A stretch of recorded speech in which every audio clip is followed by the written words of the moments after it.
ESPN welcomes you to the following presentation of the Southeastern Conference. You created this atmosphere. They have no idea what they're getting into. Go get it. Death Valley is rising. An upset at Baton Rouge. The Rebels are undefeated no more. Control our own destiny in Death Valley. What more can you ask for? Now, Bryce Young and rival Bama come rolling in to silence college football's most deafening atmosphere. Touchdown, the magic of Bryce Young. We know the challenges. We all are locked in one goal. Tonight, one rises to the top of the SEC West. The game has always had significance. In a matchup built on so many games of the century. LSU wins. I can tell you for sure now. He's going to go. Yes! Epic comeback. Death Valley is rising. Hit the lights. Check the Richter scale. Bama, LSU, Saturday night prime time. Let's go. Welcome to Death Valley. When darkness descends and the decibels rise, there is simply nothing like Tiger Stadium in Baton Rouge, Louisiana. Especially when the Crimson Tide come calling. Bama's Heisman quarterback, Bryce Young, gets his first taste of this tonight. He is well prepared and well rested off a bye week. His buddy from Pop Warner football leads LSU, Jaden Daniels, a dynamic, electric quarterback, a touchdown machine the last couple of games, arrives with surging confidence. Welcome to ESPN College Football Primetime, presented by Subway in this presentation of the SEC on ESPN. A top 10 matchup, the Crimson Tide and the LSU Tigers. Dr. Pepper Championship Drive, game of the week. And welcome, Chris Fowler, Kirk Herbstreit, Holly Roy joins us from the field. First Saturday in November. Nick Saban's back in town. LSU, Alabama. There is a passion and a wildness to these matchups. They're just certain games when the two uniforms get on the field together, it's just right, let alone when it's here in Death Valley at night with LSU and Alabama and Nick Saban on the opposing sideline. Let's go. I can't wait to watch it. Whatever team wins has the driver's seats in the SEC West. In the East, Georgia has taken command. They had heard all the hype about Tennessee, the Volunteers #1 of the rankings. Stetson Bennett was inspired. Look at him dive for the pylon to set the tone. Boom. Yeah, he definitely sets the tone. Opening drive, has a little attitude. I guess people got to sell. They're calling him all night. He plays with an attitude to begin with. Next possession, and he throws the football downfield. Georgia out early and up big. Washington toe tap in the end zone. Georgia's defense, though, is the story, diffusing the high-flying offense. Here's Keely Ringo, the hero of the championship game with that pick. Another one here. Yeah, great job by the secondary, matching up one-on-one. But really, like most SEC games, it was the line of scrimmage. Georgia at home just too physical at the line of scrimmage. Tennessee couldn't run the ball. Game was over. So Georgia in command of the East. If Alabama can win this ball game, get another rematch between those teams in Atlanta. But the Tide haven't played that well on the road. At Texas, you know, the loss at Tennessee. None of the players experienced this with a full house. You're here in the COVID year, but it was not the same. And Alabama, I think, wants to go on the road and be able to put it together. You know, it's been a little bit of a theme over the last couple of years. They haven't played their best football. We'll find out how much they've improved in that area. And they're going to play a team that I think is improved greatly from where they were week one. LSU has certainly improved. 39 scholarship players when Brian Kelly took over in year one. The jury was out, but they have had consecutive wins over the Gators and the Rebels. And they roll in tonight with belief.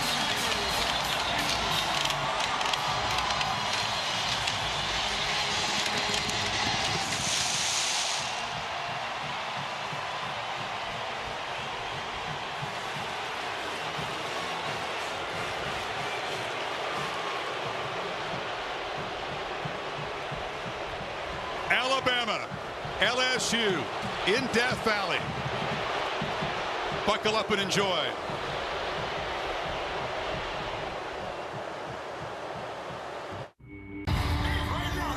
Now's the time to go fight the fight.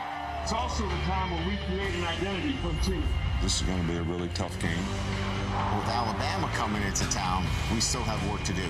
We're going to kick that door in, and that's how we play LSU football. We're not good. I'm telling you, we're not good. We all understand what's at stake, what our goals are. LSU defense for you! And being able to end their college football playoff hopes It'll be very intense. Coaching matchup tonight, the two guys with the most active wins, all divisions in the sport. Holly Rowe with Brian Kelly. Coach, you've accomplished a lot in college football, but this is your first LSU-Alabama game. How do you help your team maximize the energy and environment tonight? Well, maintain it, by playing well. I mean, obviously, they've got to be able to keep this crowd in the game by playing well against a great football team. You talked to me about slow starts. How can you help your team? What have you done so they get out to a good start? Yeah, I think, they got to just focus on the fundamentals. They kind of get ahead of themselves a little bit. And if I think they just focus on doing their job early on, we'll be fine. Thank you, Coach. Have fun tonight. They have not been locked in from the start. Time and again, they have fallen behind early. And Jaden Daniels, who's over from Arizona State, has been a perfect fit for this offense. And Kirk will get a chance to see his talents on display. Tigers get the football first as Saban won and deferred. And Nick Saban knows he's dealing with a quarterback in Jaden Daniels, who is a problem because of his mobility and the way he can create. Will Reichert to boot it away. Noah Kane, who came here from Penn State, back to receive it. And he'll step up at the 7. Kane, part of the running back rotation, barrels out near the 30. Tonight's player spotlight brought to you by Royal Caribbean. 11 total touchdowns in the last 2 games. Can the Tide contain him as a runner? It's a big topic this week. It really is. I mean, they're not going to be shy about getting him involved in the run game. He obviously is a big factor, and Alabama likes to play with 2 safeties back. Tonight we're going to find out if they're going to have to commit a safety down, and once they do that, LSU is going to have to win one-on-one on the outside. Right now they start with 2 deep. Josh Williams, a former walk-on, has stepped into an important role as a running back, and he's got the first catch out of the backfield, but not much there. Tracking him down is Brian Branch, a short gain. He gets the ball out. You're going to see that tonight. How do you attack Alabama when you have 2, think about this, fans, 2 true freshmen offensive tackles for LSU.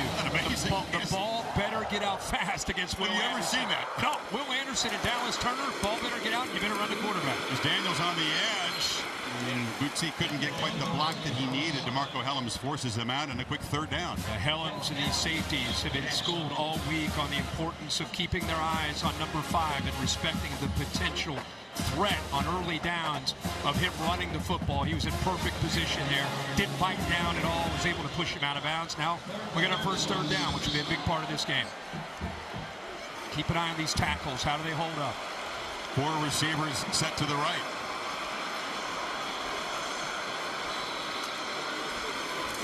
5-man rush. Daniels under pressure, gets it out. Catch made. Slung down right away as Malik Neighbors. Let's see the spot. It's near the marker. Kool-Aid McKinstry stopped him.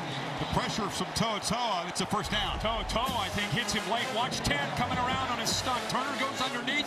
He hits him and hits him hard late. The flag is down.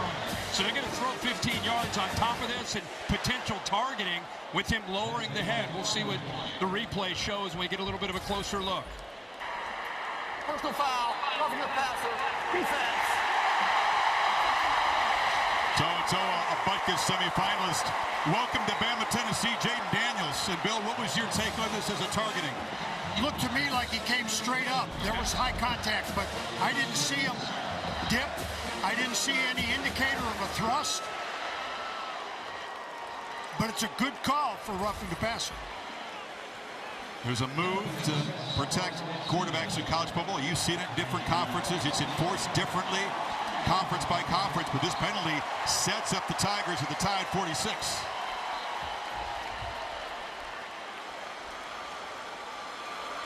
We talked about the passion and the wildness of this rivalry. You see it in the first couple plays.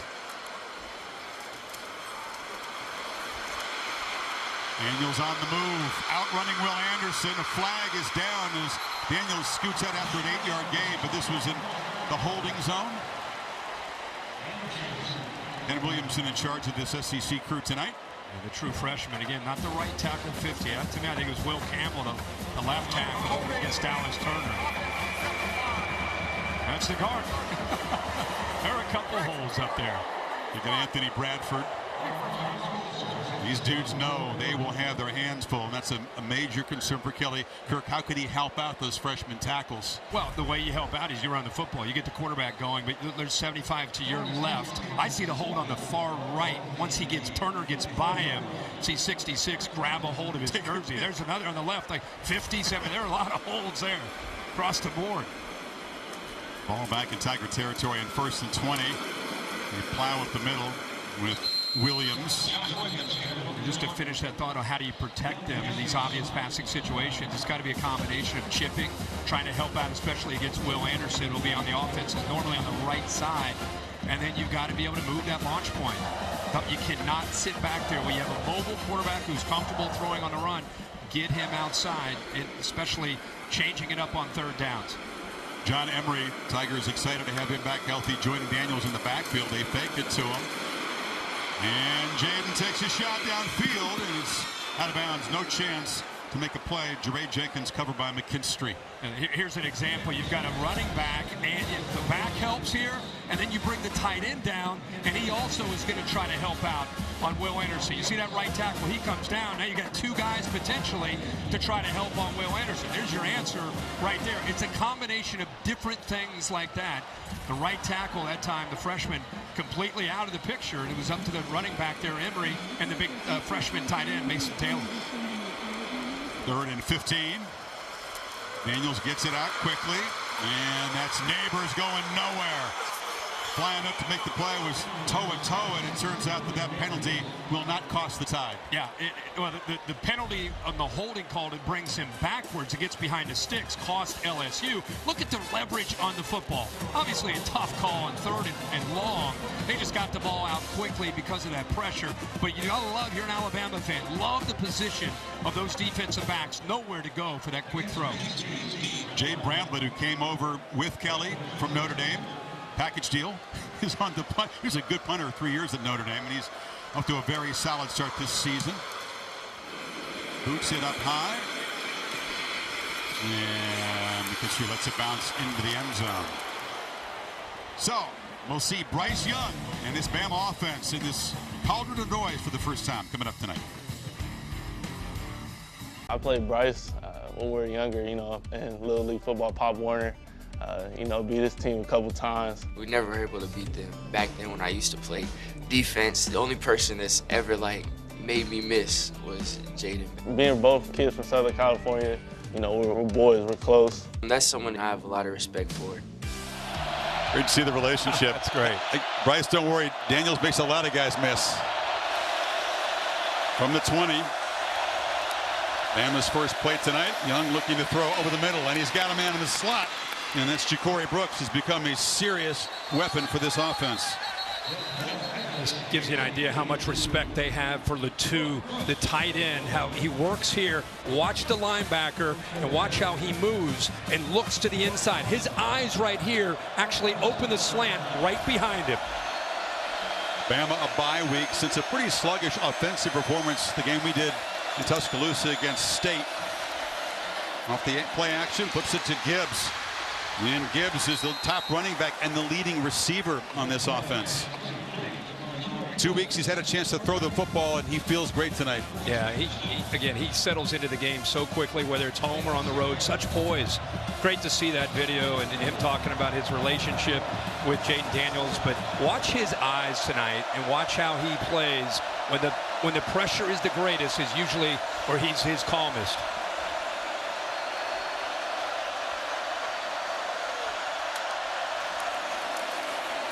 Going to throw again, patch the ball, and finally finds that man, Latu, the tight end, over the middle, and he's inside the 35. Well, we saw Latu end up being a weapon, and they use him as a decoy. This time, watch the back coming out of the backfield. Gibbs, this time the linebacker bites on him, and there's the patience by Bryce Young to let Latu break free behind that. Great job both times of being patient, letting that linebacker clear out, and then making the throw. Gibbs, first running play of the night, and the speedy transfer from Georgia Tech is loose, and he's down near the 15. Man, does he cut quickly. He sure does. He's getting some great blocks up front. Seth McLaughlin up there at the center spot does a nice job of picking up a little bit of a kind of a slant from that LSU defensive line. He was not caught off by surprise at all. Did a nice job of clearing that and opening it up. And what acceleration upfield all year by Jahmyr Gibbs. Tied very quickly in the red zone. Gibbs string it out. He still makes something of the run. Still gets 4 yards. I'm with you. I'm like, oh wow, they've got him. They've got him pinned in. Nope. He looks like he was going to lose a few yards, and instead he gets positive yards there. LSU got penetration. It's exactly what you want to do on that slow developing play, is get into that backfield. And they had a couple different players. The leader of this defense, Baskerville, the linebacker, was there. He cut right underneath him. Jace McClellan spells Gibbs a tailback.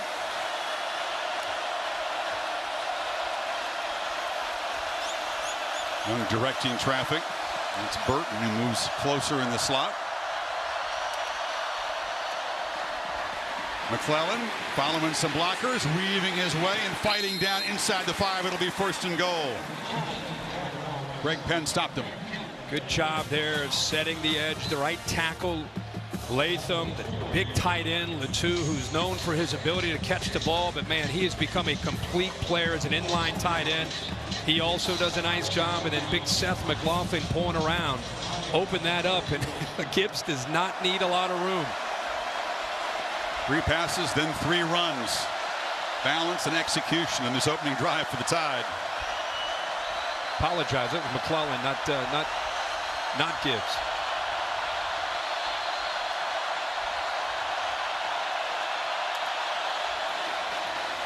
And it's just deafening down there at the end of the stadium. But the Tide, look, as you said, key enough, their quarterback very calm so far. Well, somebody's got to make a play. Why not the true freshman trying to get down in a hurry? Just anything you can do to help out. They think that Harold Perkins, as a true freshman, 40, has a chance to be the next superstar for this program that Brian Kelly is building in this defense with Matt House as a defensive coordinator. Tigers desperate to make a play and not fall behind yet again. Last 4 opponents have scored touchdowns in their opening drive. Young steps up from the pocket and delivers a late throw into the end zone. Bad decision. Intercepted. Jarek Bernard-Converse. An enormous play in the opening minutes.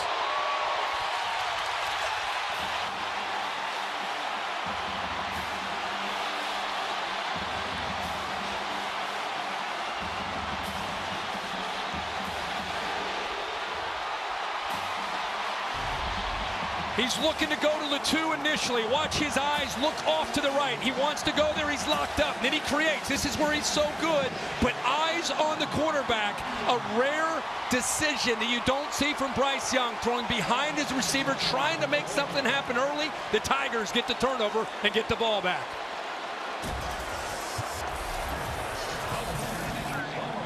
LSU's backyard.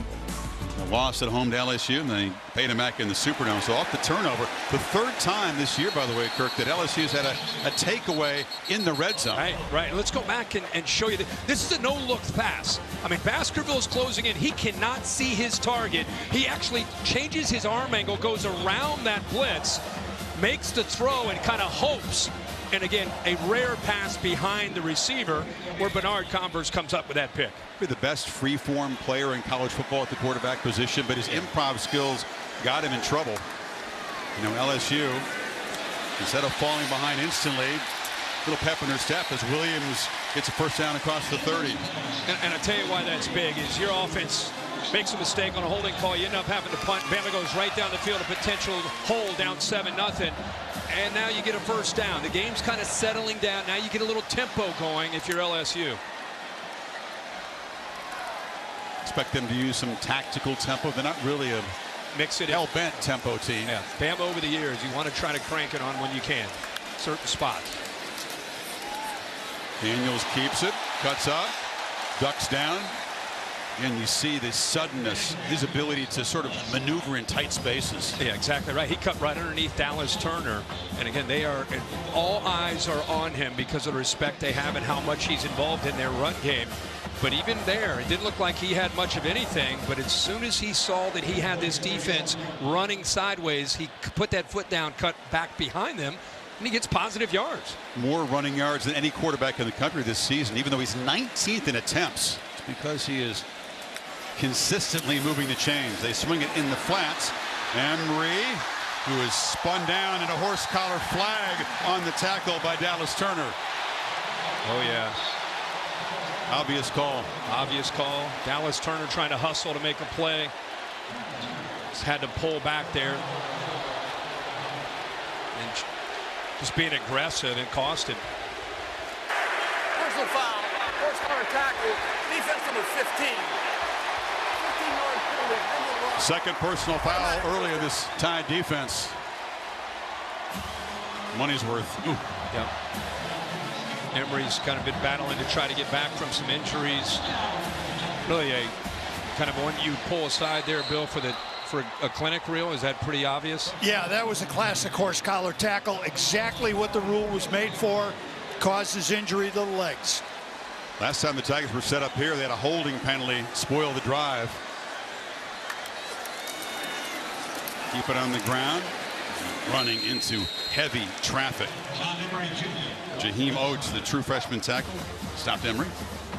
Pete Golding, the defensive coordinator, making it pretty clear in these first couple drives. They're attacking with their linebackers. Pete, of course, the defensive coordinator, he's bringing downhill pressure. He wants to try to put LSU, take this running game away, put them in obvious passing situations, and then attack those freshman offensive linemen on the edges. But they've got to try to take away the running game on the early downs. Attack is a good word. Yeah. It's a defense playing downhill. Yep. Daniels rolls, scans, nobody open, and he'll just be shoved out of bounds on the far sideline by Toa. Third and long coming up. Play impact players when LSU's got the ball. I think LSU, you got to look at Booty on the outside, who's really improved. I think he's been able to get his feet settled with his new system. And Malik Neighbors, number 8. They've got a lot of different guys they like to get the ball to. Of course, Will Anderson and Eli Ricks, the LSU Tiger, who is now playing corner. He emerged in a game you and I had, really his first start. People thought he would start right away after transfer from LSU, and it took him some time to work himself in the lineup. And now here he is going up against his former team. Emotional night for him. Oh, yeah. 3rd and 11. They heat up the pocket. Daniels stands and delivers, but he was affected by the pressure and bounces the ball to Jenkins. Boy, Josh Williams did his best job. He recognizes he's got a blitz. He's got to pick up from Brian Branch. He comes over to be able to help out. Watch this. Boom. Brian Branch pushes him right into the backfield. And give Jaden Daniels credit. He saw those crimson jerseys flashing. You'd think he would pull out of there and run. Instead, he sat in there, just could not deliver an accurate throw. Again, on 3rd down and long, Bama is coming after that offensive line. 1 sack and a bunch of quarterback pressures already on Daniels by this Bama defense. Twice, LSU's getting into Bama territory and stalled. And fair catch made at the 9-yard line by McKinstry. So Young, off the interception, goes back to work scoreless first quarter in Baton Rouge. Great Paul Bryant called this the toughest place for visiting teams, and he almost never lost here with his Bama teams. Saban 12-4 against the Tigers at Alabama. Of course, won the championship here in 03. We were here in 08 when Saban came back. Game day was here. His first visit back here as Alabama's coach. Was that intense? Wow. Wild. Very balanced attack on their opening drive before the interception from Bryce. Good balanced offense all year long for Bama. Off the play action. Wide, incomplete, trying to get out there to Brooks. I think it was a good job of bringing pressure there and getting a hand on the ball. That tip there at the line of scrimmage, the pressure, that would have been a completion.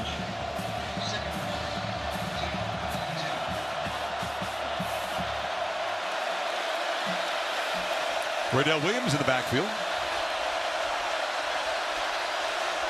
Loudest part of the stadium. The students are right over the right shoulder of Bryce.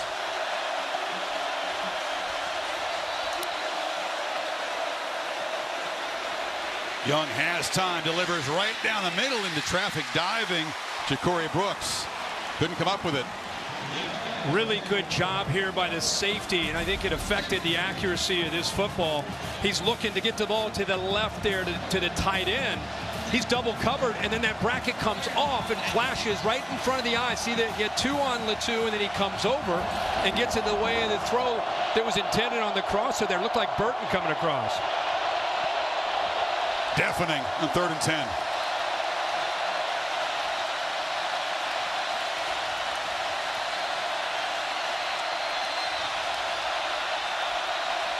Play clock at 3.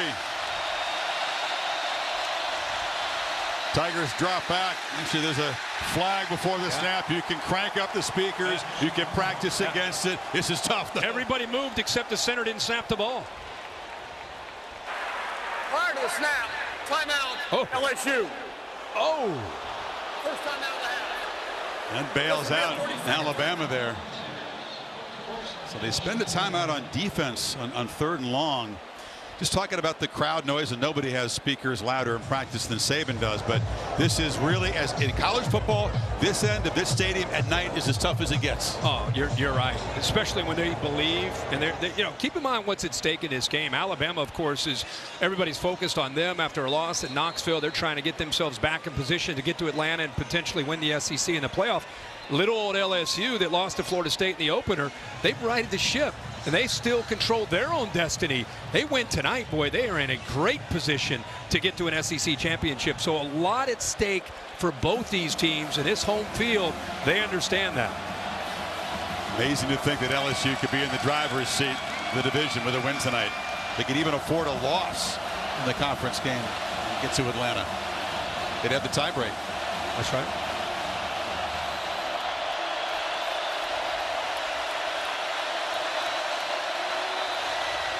This time they show pressure on 3rd and long. But back out. Young steps up, has some grass, has a long way to go, and will be stopped just short of the marker. Good effort there, but Greg Brooks combining with Baskerville and B.J. Ojolari. Yeah, they are 6 different defensive backs on the field, but they're dropping. Watch 18 right here. He's dropping, but he also has eyes on Bryce Young because of this. Good job of leveraging, keeping him short, about a yard short of that first down marker. So good job sinking in zone, eyes on the threat of the athletic ability, and that time they kept him just short of the first down. You drop as deep as he does, you got to run a long way to get to the marker. It was a heck of an effort. LSU may try to come after a punt. Their punt returns have been an adventure this year, not in a good way. Gregory Clayton catches it bounce, and that's what they want to do. They prefer a fair catch, but they don't want a muff. They've had plenty of those this year. Oh, yeah. And Chris, you and I over the years, I think everybody's watched some of the notable dual threat quarterbacks that have given this defense of Nick Saban's a threat. Tim Tebow, Cam Newton. Think about Nick Marshall, of course, Deshaun, Bo Nix, Hendon Hooker this year. I think back to Hugh Freeze had a few himself with Bo Wallace and Chad Kelly, and you can see what Jaden Daniels is capable of doing, you know, with his ability to create not just the design QB run, it's when he starts to improvise that I think has the attention of the Bama defense tonight. Can he throw the ball well enough against the attack that he's facing and the coverage that he's facing tonight is the big question. Really let it rip, Kirk. He's cautious by nature. Only one pick this year, but Kelly says that's not necessarily a good thing. He wants him to be riskier, you know, calculated risk, but let it rip. There's a low throw here, caught by Malik Neighbors. It's a first down. McKinstry gave him a cushion. And I think what you're saying is early in the year, especially, I think he's learning a new scheme. He's learning new receivers, a 2-year starter at Arizona State.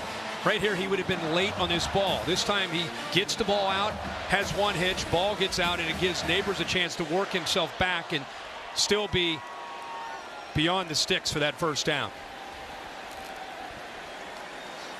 Short route so far, 6 completions for just 24 yards. Keeps it on the edge, and they did a great job. That's textbook. They strung it out, forced him back, and stopped him for a yard gain.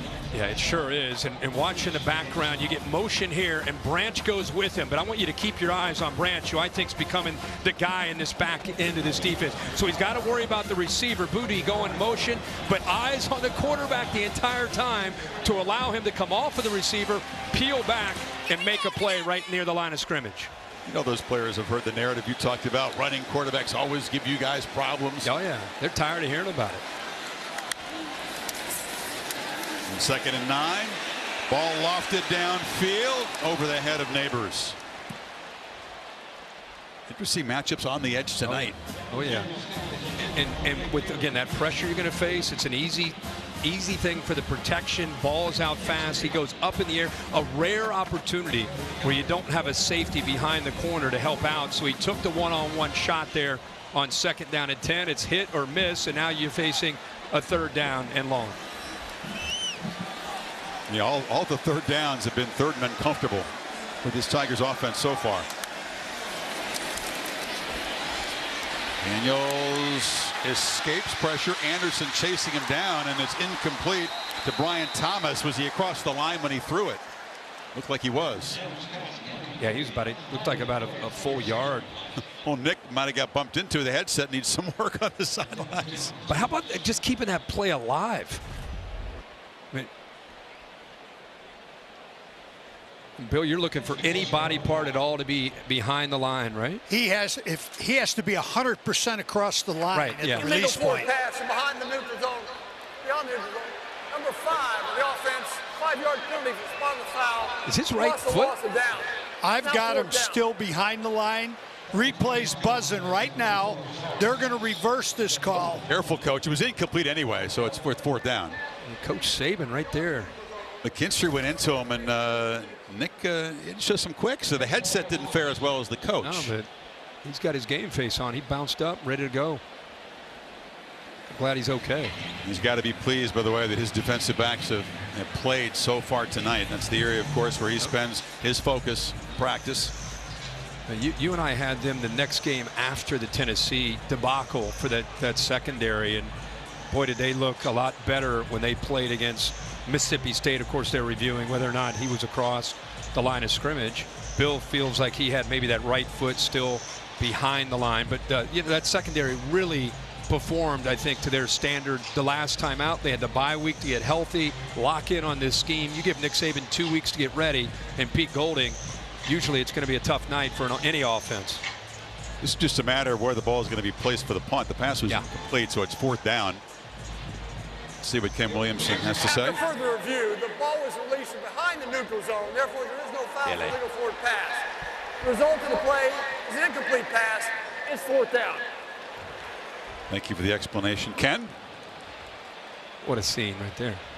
What a scene all day around here. Man, that's the thing, outside of the stadium. Yeah. For like 6 You ever hours. tailgated outside here? Have I? After we did game day, No, I had no further responsibilities. I was out with the people, T-shirt, baseball hat. Boy, it looks Do it fun. sometime before. Don't worry. At some point, I will officially retire, and I will just travel around the country and enjoy tailgating. It looks like a lot of fun. I can vouch for that. Here's the punt. Oh, he gets up in the jet stream. That's a good one. McKinstry won't even field it. Just takes a sideways bounce out of bounds at the 10-yard line. Talked about these guys being friendly Pop Warner rivals. Then they trained together. Taylor Kelly is a quarterback guru. This was in May this year. Yeah, and these quarterbacks, it's incredible, the rotational throwing, the amount of strength that is created, the torque from the ground up, where they get their hips and the core into these throws. You watch on Sunday, you watch on Saturdays, more and more specializing with this position, and it's a lot of fun to watch how quickly these guys can get the ball out of their hands. Field position game early. That 55-yard punt by Bramlett sets Bama backed up at the 10 here, again in the loudest part of the stadium.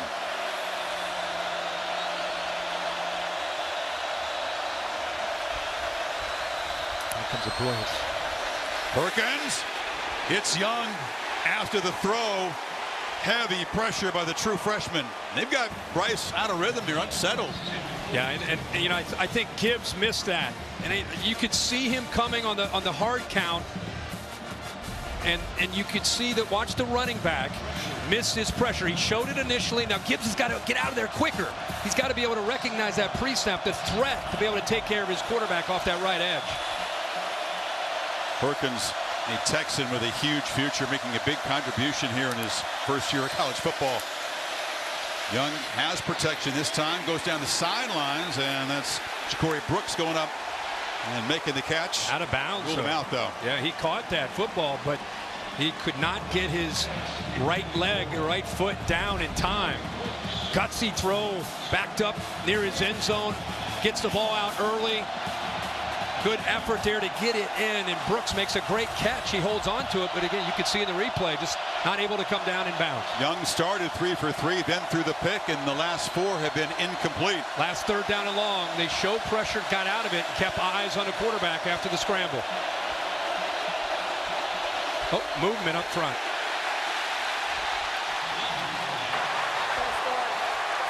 You said it, loudest part of the stadium. Loudest part of the planet. I mean, that's great. Oh, that's a Holly, can you hear us down there? How are your eardrums doing? Well, guys, this is one of the loudest places we've been all year. 108 decibels on that last play. Keep in mind, Bryce Young played here 2 years ago, but it was during COVID, only 20,000 people. It's so loud, you can feel it in your bones right now, guys. This is the student section, very oppressive right now. That's well put. The sound does vibrate through you.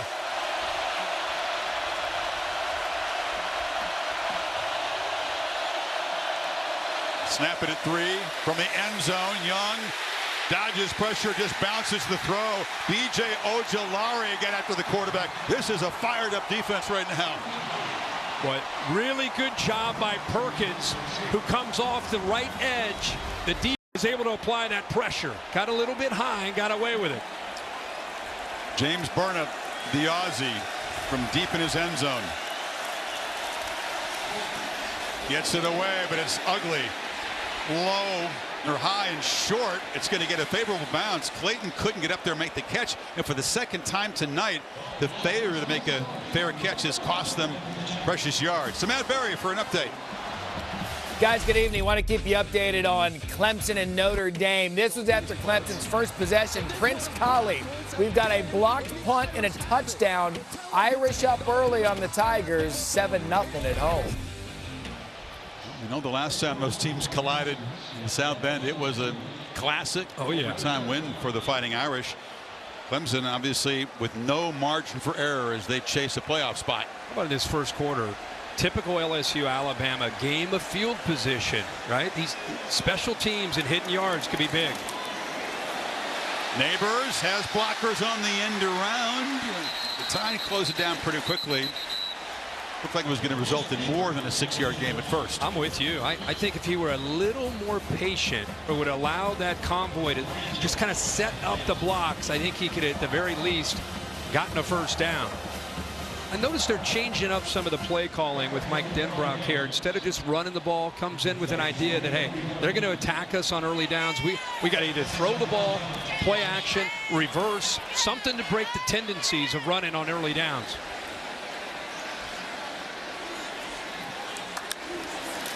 Mooney Goodwin is the back.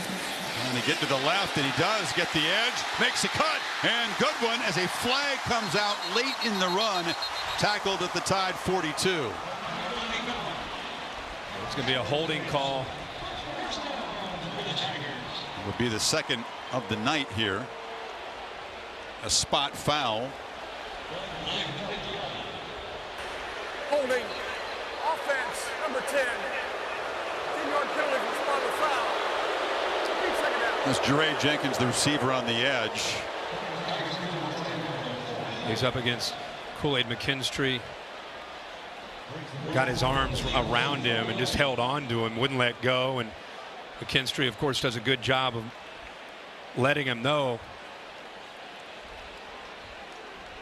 They bring it back. They spotted the ball back at the 40. Yeah. That penalty was beyond 10 yards from that, where it took place. That's interesting.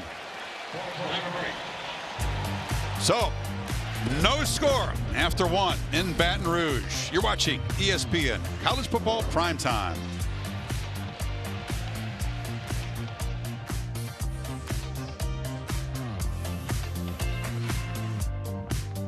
Team ESPN. Bayou Bengals, 2 touchdown underdogs, but feeding off the energy of this crowd. It's been a field position first quarter. Tigers begin the second from their 40 with a 2nd and 8. Physical first quarter. Very physical.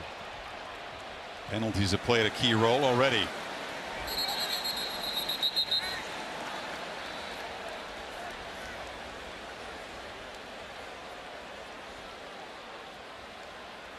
Bama had those 17 penalties against Tennessee. Cleaned it up drastically. Only 3 at home against Mississippi State last time out. 3 already tonight.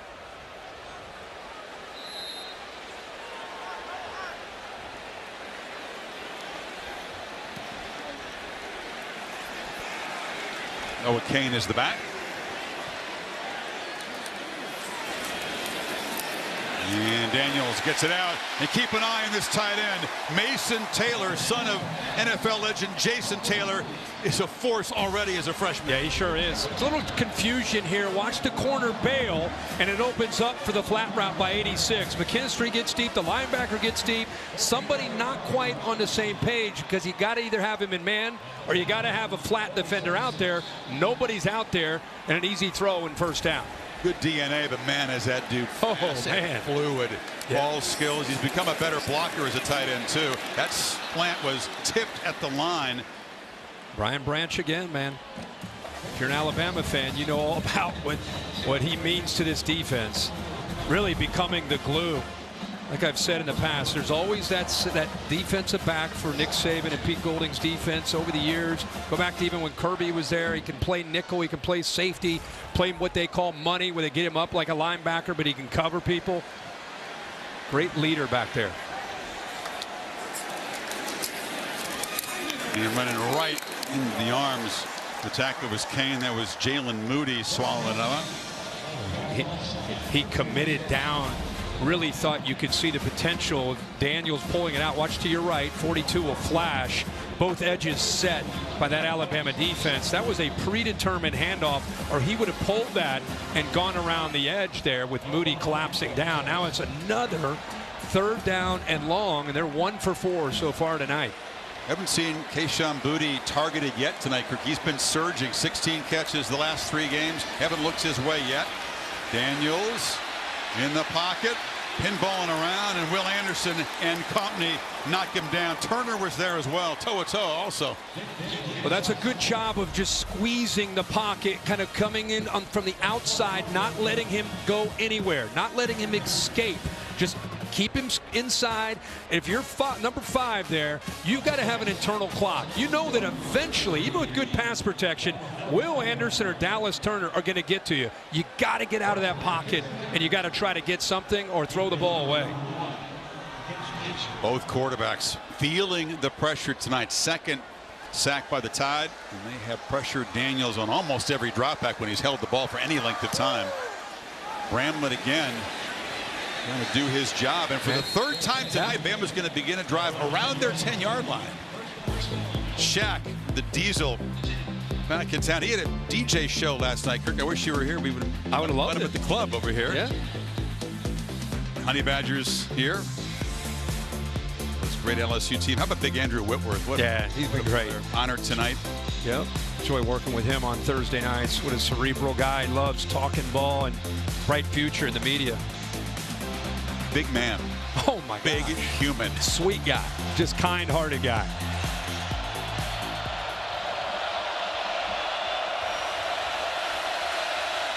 How cool to see him going out on top. Gibbs runs through a tackle. Stutter step, flag out as he skips out of bounds at the 15. A couple of them in that offensive pit area. Yeah, looks like they threw that right at Seth McLaughlin, the center, who was trying to get around to try to help out to get Gibbs to the corner. Holding offense number 56. That's the difference in the goal. Be first down. McLaughlin, a very experienced guy, has played in a lot of big games in Alabama. Kind of a center rotation. They're not really settled on one guy. No, but all I know is they move back even further, closer to that goal line. It seems like these last, as you said, the last 3 series, Bryce Young's either in his end zone or close to it.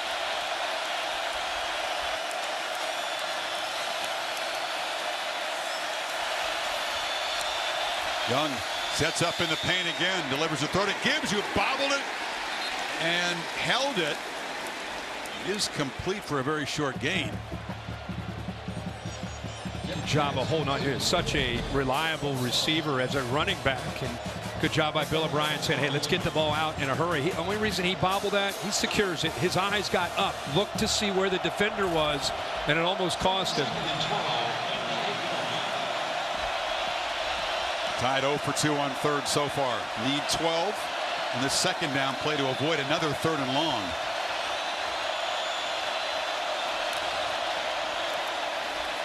On the slant again, he's just inaccurate so far. He feels rushed all of a sudden. Well, he's just not on the same page with his receivers. That time it was Isaiah Bond who was running a glance route, but you know there's coverage there. Baskerville ends up getting out here, and I think threatens the potential of that being a completion. It's LSU defense. Matt House, defensive coordinator. I think this defense has gotten better and better and better, understanding the scheme and the timing and where to be. Instead of memorizing, they understand the why, and it's really paid off. Another 3rd down and long.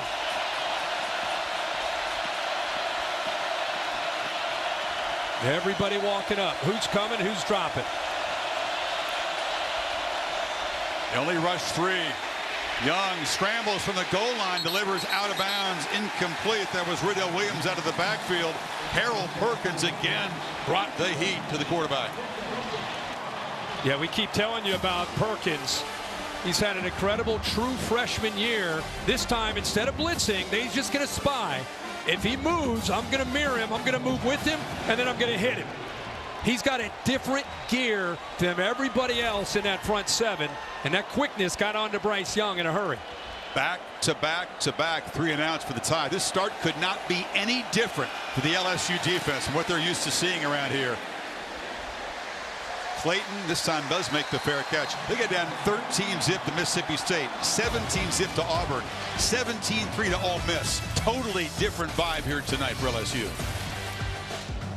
What you got for the Modelo fighting spirit? Well, early in this game, it's been a lot about Brian Branch's versatility and what he does in the back end of this defense. He's in coverage, awareness there, covering a receiver in motion, but comes back to make the play in space. 3rd down and 11. Why not bring him? Just thumps to back Josh Williams. And then also, you know, he just kind of times up his blitz there. Can't get to him, so he gets his hands up. Just like I've said, always that great safety that can do a lot of different things. Micah Fitzpatrick, Xavier McKinney, and now we're seeing him become Brian Branch. Tigers begin in plus territory. Emery muscles forward, still driving those legs. As a young guy, he had a 54-yard touchdown run against the Crimson Tide a couple of years ago. When he's back healthy, he is a boost to this offense. Yeah, in a 0-0 game that's a field position game, this is huge. It's not just him. It's the entire offensive line. Leg drive, but watch as he gets caught up. Look at the lineman. That's a true freshman, 50, just pushing people. That's an attitude run and effort from LSU. They didn't pick up the 1st down, but you love to see everybody get involved there.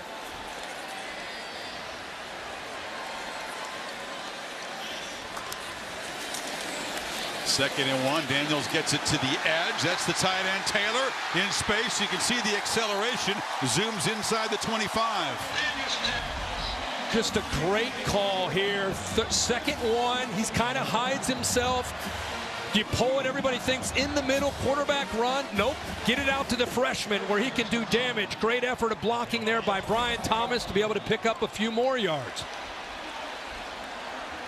Tigers trying to finally cash in on this field position. They own the territorial edge so far.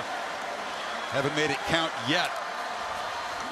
From the 25, Daniels under immediate pressure off the edge and cannot escape. Will Anderson gets home. 3rd sack for Bama.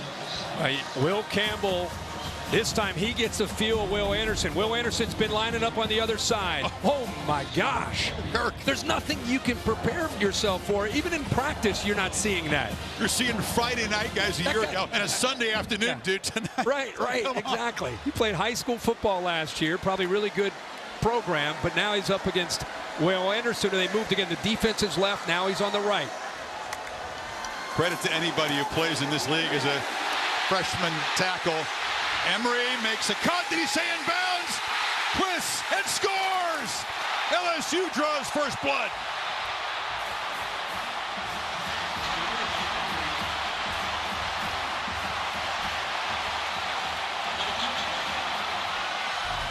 This is close here. Did he stay in bounds with his high step move? Looks like he did. Yeah, it looks like he's in bounds. Here's a great look at it right there. He's in bounds. What an effort there. Planted hard and then spins. Back on DeMarco Helms. He is a difference maker, a 30-yard play, and LSU does cash in on the great field position. 4 plays, take it half the field in less than 2 minutes. Chris, look at the blitz here. Alabama rolls the dice by bringing a pressure here and a pressure here. The problem is nobody picks up John Emery out of the backfield. Man-to-man everywhere else. Now you got to make a play in the open field. DeMarco Helms unable to do it. What a cut there by Emery. Tiger Stadium unhinged, and another smile from Daniels. A lot of those lately.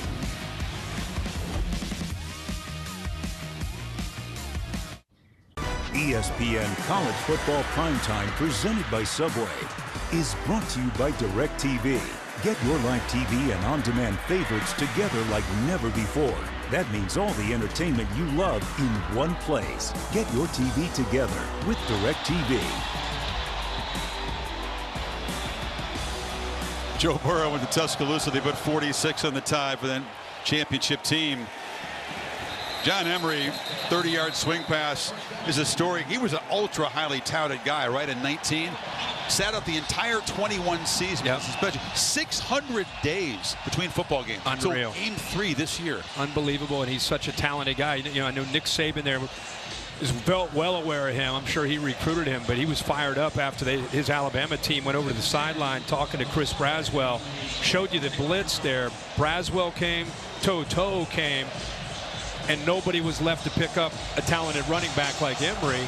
And when that defense came to the sideline, boy, he went after Chris Braswell. So a mix-up by the Alabama defense. A little breathing room finally for the Bama offense. They take over at the 25. Gibbs harassed immediately. Ojulari was there, and they get him at the line of scrimmage.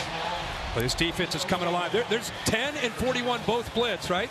And again, we said nobody's left to pick him up, so you got to avoid. This is a big part of what Brian Kelly wanted to do. Try to create some confusion. And Alabama right now, Nick Saban, frustrated. Daniels has been so cool all year against the blitz. Really an effective quarterback. Rice checks it down. Brooks hit hard and knocked down behind the line by Bernard Converse, who had the pick in the end zone earlier. Well, they are doing a really good job. Watch the secondary. Usually you see open receivers. Nobody open downfield. Trying to get pressure and stay in zone and keep eyes on Bryce Young, mixing up their looks. Matt House doing a really good job of changing things up and making Bryce Young play out of rhythm, which we're just not used to seeing. Yet another 3rd and long.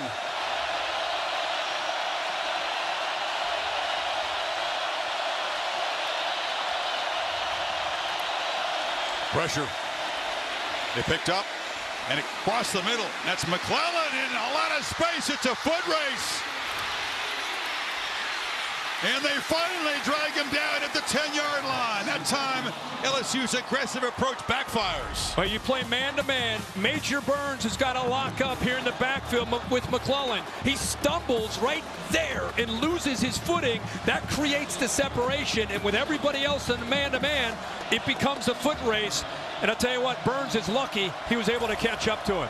Burns, the Georgia transfer, showed some good catch-up speed to prevent the touchdown, but the Tide are knocking on the door. That's McClellan again to the 5. You get him to 3rd and 10. There's pressure. The crowd's going crazy. You're up 7-0, and a slight stumble by Burns just loses his footing in man-to-man coverage. And, of course, Bryce Young recognizes that with everybody else covered downfield.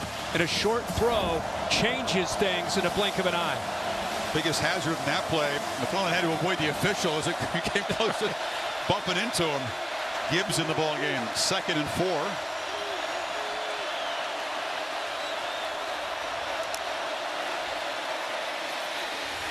Nothing in the middle.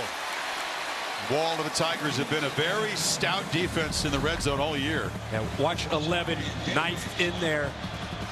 Win his gap. Also saw 18 Ojolari. 11 is able to be in there a lot, Jay. It's hard to run it or throw it against this team in close.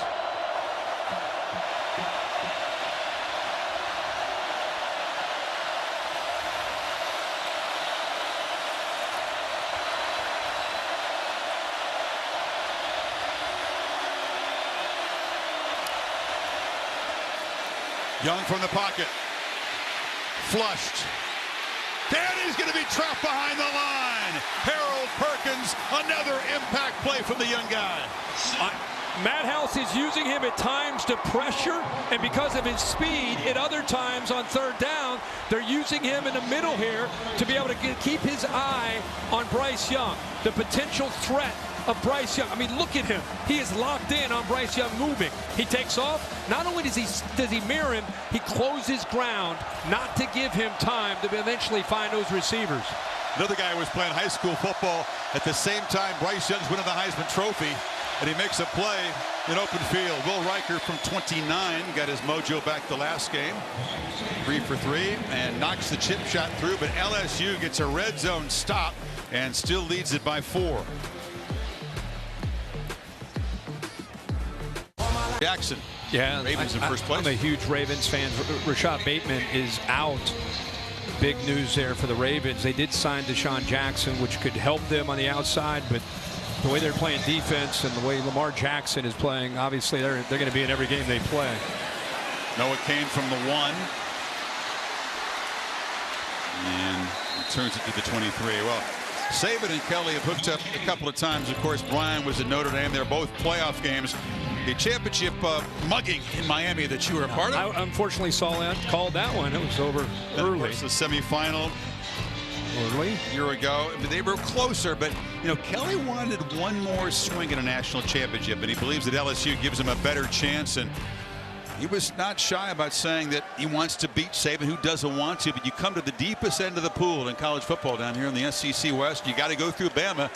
You get to much less win a championship. You also can potentially manage and build a different roster in Baton Rouge compared to what he's had in the past going up against him. And there's the first catch from Kayshon Boutte, and he's out across the 40. He can be an electric playmaker. Yeah, again, they're bringing pressure on 1st and 10. 2-2 this time blitzes, but a good job of picking that pressure up. Give him time. We've not seen him get the ball thrown downfield. Quick release and a good throw. A good heck of a matchup there with Boutte up against Brian Branch, but the ball does go down beyond 10 yards in the air. First one of the night.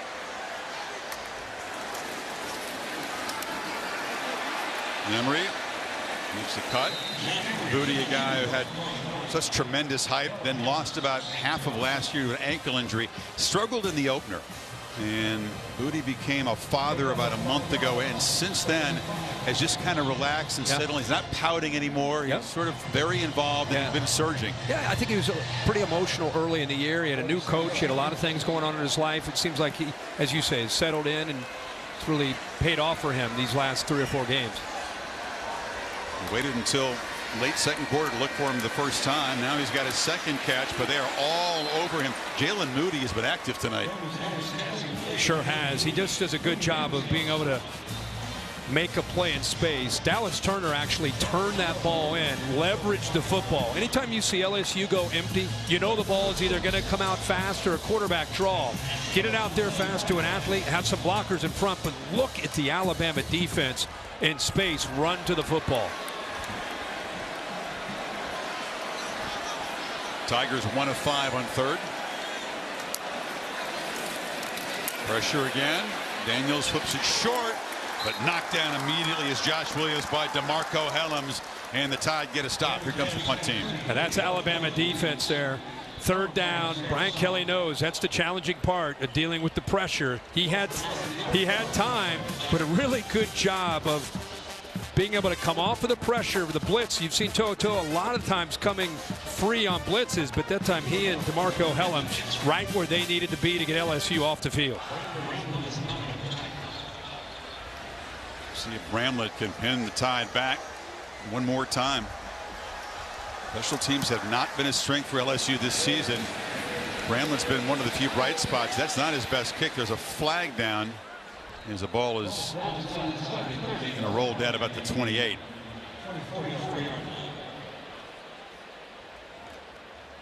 Check the marker here.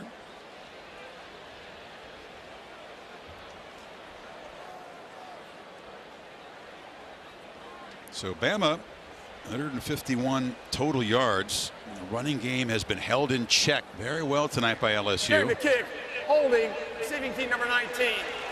10-yard penalties, end of the kick. First down. It's going to cost some field position and penalties. Again, a story for Bama. That's the 5th of the night.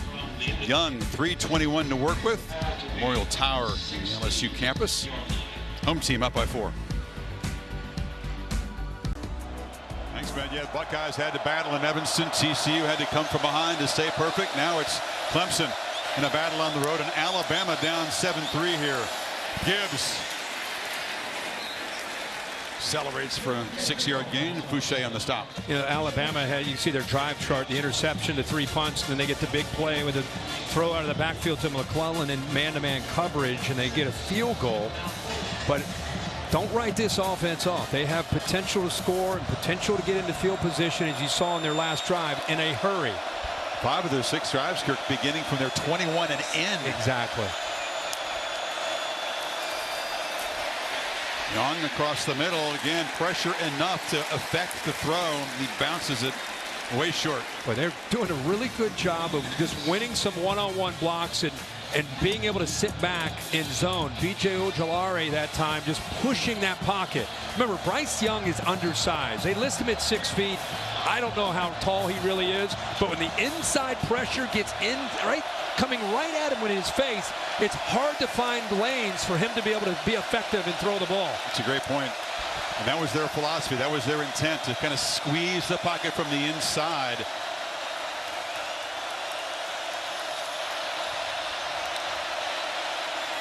On third down, Young across the middle, throws low, catch made, just enough for the first down is Raydell Williams.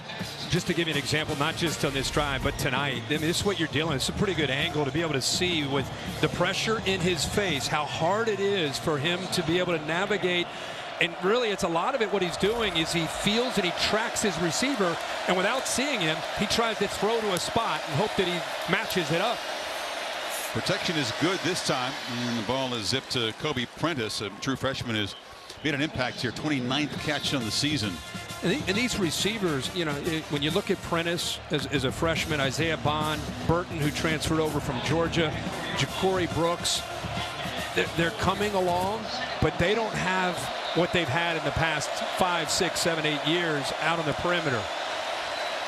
That's why Young's numbers are down in part, and also this has been a much better running team than they had last year, but not so far tonight. Empty backfield, pressure again. The throw is behind JoJo Earl, and it's incomplete. Fouché knocked it loose. Fouché sure did. Got his hands on it. That's a great play. Notice a guy who likes to play in the box. But watch him get his left hand on the ball, right on the football to knock it out of there. Fouché, like a number of players on the back end, a lot of transfers with this LSU team. They needed to find bodies. They especially needed them in the secondary. Fouché coming over from Arkansas.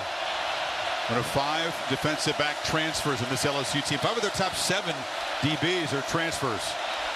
Didn't even know each other's name at the beginning of camp. Pressure again. It's picked up this time, and Gibbs catches the ball near top speed and goes for a first down to the 46. You got man-to-man. Watch Gibbs here, and then comes underneath, and watch the coverage on the back end. You see a DB starting to go out here, and then he has to come back underneath. So well-designed play, gets the secondary out of position, designed that time to get the ball to Gibbs on 3rd down. Gibbs is in the slot to the left. Young is looking that direction, and across the middle, catch made by Brooks. And now the rhythm is suddenly back for this Bama offense. There is a flag down. Good patience there. Gay almost got to him. Waits to the last minute to deliver that ball to Brooks. Penalty's going to be on LSU.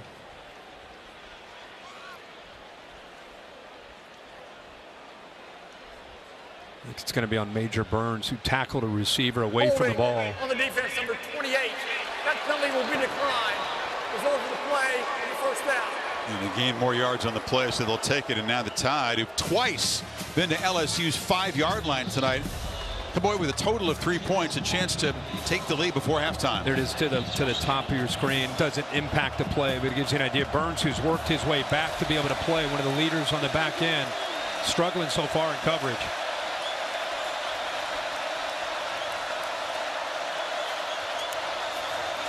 Tigers back out. Young has time to scan and flips it to Latu, and he's going to be spun down, lost the ball. It comes out. LSU says they've got it, and they do. The second turnover tonight for the Tide. Wow. Sage Ryan just somehow holds on to the bigger tight end, doesn't give up on the play, and rips the ball away from Latu. I mean, this is a big gain for Alabama. Deep in LSU territory, as I said, he didn't give up on that play, and before that ball can get out of bounds, LSU jumps on top of it. Greg Brooks makes the recovery. One of those transfers from Arkansas. Ryan is a freshman. The young guys have made some huge impact plays for this Tigers defense tonight. And another missed opportunity for Alabama in plus territory. This play's under review, gentlemen, because when he lost the ball, Moving on the field with a fumble and recovery by the defense. when he lost the ball, he was out of bounds and he reached in and touched it before there was possession. So that means you got to fumble out of bounds. So they're going to keep the football. Really? Okay. Coach us up here, Bill. I don't understand that. Let's see where Brooks was when he recovered it. Ball's out, right? Defender's there. The defender did not have possession, and when he reached back in, he touched the football, and he was out of bounds. So that's a dead ball. Just so I understand, how does the defender not have possession? Is it being bobbled? It looks like he has it. He's just starting to grab it, but he doesn't have what we define as possession. That's cool. I'm just getting. So by Latu having just his hand on the ball, he's considered out of bounds. Because his body was out of bounds. But does he have possession of the ball? No, but he was an out-of-bounds player who touched the ball. Okay, so instantly it's done. Yes, sir. Wow. You're up here just coaching us up here. But did he touch it before Brooks got possession of it? This is an interesting review. You never see this kind of a thing, Bill. It's a tight, tough one. But I would say he doesn't have possession. He's just starting to put two hands on it. But he doesn't own the football yet. This is what an enormous review this would be. You guys get yelled at all the time down there. You got to make a call like that? How in the heck do you make that call? X-ray vision, I guess. I mean, that's impossible. If it goes the way you're saying, Brian Kelly's going to... Well, this crowd's not going to understand what Bill's explaining. I can promise you that. I'm glad Bill's explaining it. I get that his feet are. I get that he's out of bounds. Doesn't he have control there before the ball? I mean, he kind of tries to knock the ball out of Brooks' hands. Bill, ball's out. Yeah, but I think he hands on the ball. Does he touch it, Bill? I think it's before that. Okay. What Bill's talking about is before that. Okay. Yeah, before that. That's what I've got. So right. Here you go, so Bill. Here you go. Back it up. Spin it forward. Here you go, Billy. Here we go. Ready?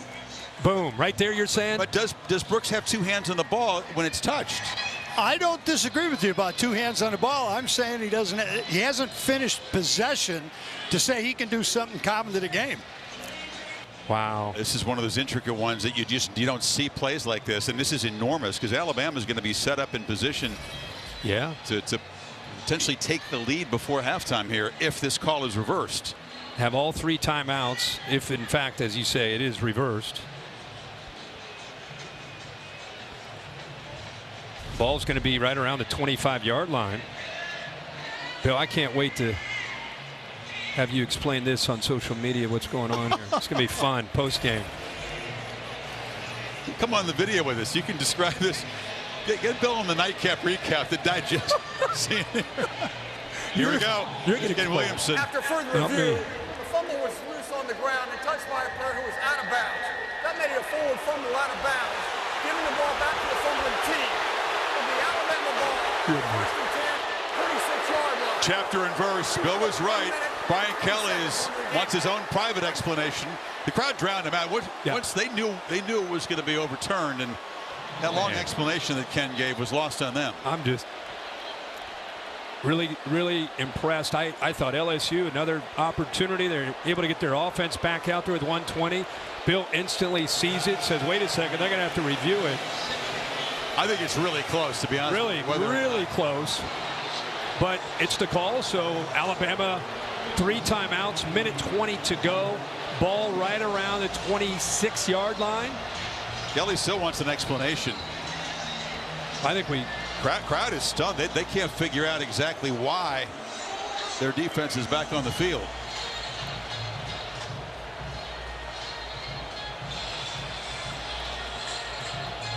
He's not going to get a reversal of the reversal.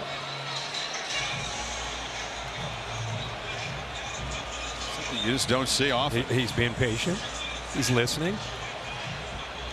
He's being. You think he's being I think it's. Okay. So you're. He's doing the lead. No, he's doing the lead. Well, he's saying what I said. This guy had 2 hands on the ball, and I think but he never had possession of it. It was touched first. The way I was just coached over here to my right by Bill, he just coached me up. Now we'll see if this reversal of fortune, the Tide can take advantage of it.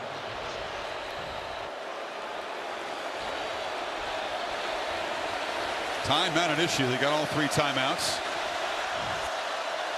Gibbs to the far right. Plenty of time on the clock. The LSU coach is trying to get their attention. Long throw again. Just miscommunication as the receiver and the quarterback on different pages. Yeah, again, I'm just not used to seeing Bryce Young and his receivers just not reach. So what happens for fans, it's a lot of times the route is called, but if you get a certain coverage, you run this route. If you get a different coverage, you run another route. And so the quarterback and his receiver have to be on the same page.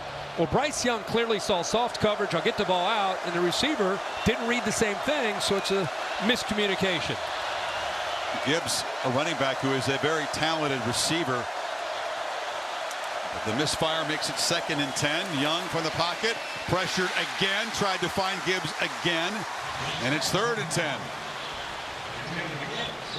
Boy, watch Wingo there. Yeah, watch Wingo off the edge here. He's normally plays in the inside. He's an undersized big 3 technique, but look at the power. Again, sometimes it's not about the sack. It's about affecting the quarterback, which is exactly what Wingo does there.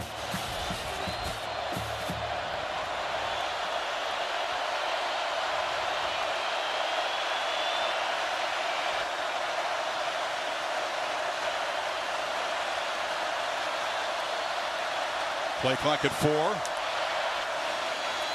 3-man rush. Ball out. Catch made. Stopped short of the marker. So he looked for Gibbs 3 plays in a row. Finally connects, and it's 4th down and 2. Jay Ward stopped him. Good job of reacting to that. Again, you saw Harold Perkins defensive end, outside linebacker, spying, but the ball is thrown. Playing that zone, they're able to rally to the ball. Nick Saban has an interesting decision here. And let this clock work down and use his timeout. He's letting the clock work all the way down. You would think he's going for 3 here. Yeah, sure does. Obviously, he would not be working that clock. A little surprised. Yeah, me too. But the way this first half, the way the first half is going, we have a long way to go in this game. He wants to get points. So his offense has not just been going up and down the field and not been dominating and haven't been really effective when they have been down in the red zone. They're 0 for 2 down in the red zone tonight. You're talking about an LSU defense that has played its finest first half of the season. They come on strong late in games, but they have been ripped apart quite often in the first half. They came out with a great plan, as you pointed out, and they have made it tough on Young. In fact, Brian Kelly was saying that on our Zoom with you, myself, and Holly about just how we just got to hang in there. Boy, do we really believe we can find a way to win in the second half. This is just a thought when you watch Bryce Young in his first half. Remember, because of that shoulder, he physically doesn't get the same amount of reps that he normally gets mental reps. But you wonder if it's affecting his timing and rhythm with these receivers the last 2 games. With the bye week, they felt he had a chance to try to regain some of that, and LSU will spend a timeout here. 36-yard attempt from Reichard coming up. You know, Holly, I know, is all over the amount of reps and the bye week. Holly, you talked with the coaches about how much they actually got him out there on the practice field getting reps. That's right. They wanted to take advantage of the bye week to really let that AC joint heal and the shoulder soreness that he was experiencing. So they gave him the entire bye week off, but he was continuing to do that 24/7 rehab. Then this week, he did practice every day this week, but they limited it to 25 throws a day. Not a lot of time to get the timing down with his players. Just looks a little off right now. Yeah. We're not used to seeing this from Bryce Young. Yeah, and for fans, I mean, normally, I don't know how many reps you get, maybe triple, maybe 4 times the amount. So you pull that back. Of course, he's sharp mentally, but the mechanics of the execution of the offense is affected. Another timeout. And let's give due credit to the guys in white, purple, and gold tonight, because this defense has been inspired. And Matt House knows his guys have been making mental mistakes so often early in games, putting themselves in tough positions from the start tonight. Yeah, they were dialed in. Yeah, Matt House is a coach that was with the Kansas City Chiefs over the last 3 years as a linebacker coach, and has really taken a defense that didn't know each other at all with a new scheme, gotten them to a point where they're playing the way they are in November. The 4th defensive coordinator these veteran players have had. Unreal. In 4 years. Yeah. In 4 years. So we'll see if Brian wants to extend the half any further. He's out of timeout, so he can't. And Reichard to make it a 1-point game at the break from 36. Knocks it right through. Bama does get the ball to start the second half after winning the toss and deferring. Well, they have threatened 3 times tonight. Young threw a pick in the end zone. LSU got a stop, and then that field goal. And Brian Kelly and the Bayou Bengals, they said they would arrive tonight full of belief, and they have played like it. Alabama trying to keep their playoff hopes alive. Down by 1. Let's go to Hollywood, Nick Saban. Coach, what is this defense doing that's preventing your offense to get into a rhythm and on track? You know, they're doing a lot of zone blitzing, bringing a guy off the edge, dropping another guy, getting in the windows of some of the RPOs and that type of thing. We got to be able to run the ball better so we don't get in these long yardage situations, putting too much pressure on the quarterback. What do you see with the connection with Bryce? Is it just pressure, or how else can he be effective? No, he's been effective. We dropped a couple balls. We're not getting away from people. They're dropping 8 guys. Doing a good job of mixing it up. So, you know, we got to give him some better options. Thank you, Coach. All right, thank you. So the Tigers by 1 over the Tide at the break. Time now for the Mercedes-Benz halftime report. Matt Berry, Joseph Galloway, and Coach Dan Mullen. Yeah. Death Valley full of life, set for the second half. ESPN College Football Primetime presented by Subway. It's a presentation of the SEC on ESPN. Control of the SEC West at stake. Alabama's playoff hopes already with a loss this season at stake. They'll get the football first. But this Tigers defense harassing Bryce Young in the first half. And the Tigers took advantage of field position. touchdown drive of 49 yards. Diver kickoff to the end zone. Kirk, how have they done it? Get after Young. Well, they've mixed it up. You know, Matt House done a really good job. Defensive coordinator, a lot of different looks. He's been under a lot of pressure. What's been strange is if you're just tuning in, even when he hasn't been under pressure, they have not been in sync. You know, with Bryce, a little bit off balance, a little unsure. Give credit to Matt House, mixing it up. And give credit to this defensive line applying pressure, because Bryce Young very often has been under a lot of pressure from a lot of different styles of blitzes and rushing 3 and dropping 8. You see the numbers right there. Pressured almost half of his dropbacks, the pick and a sack, and just 2 completions under pressure tonight. But it's a new half. Gibbs can change the game with any carry and accelerates around the edge and scoots out near the 40. Well, great patience and vision, and Greg Penn, the middle linebacker, doesn't hold contain here. Watch him kind of get lost and underappreciate the ability to go bounce that right there. He starts to squeeze, and he's got to try to protect the edge there and set that edge to avoid that.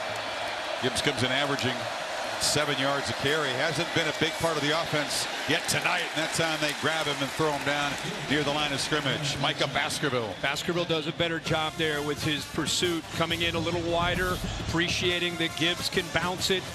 Gibbs' instincts, he's just trying to run Degrassi. He wants to get to the right. He wants to bounce that to the outside, but the leader of this defense, Micah Baskerville, really in great position. Big shoes to fill. Damone Clark. That's our guy last year. Yeah. We loved him.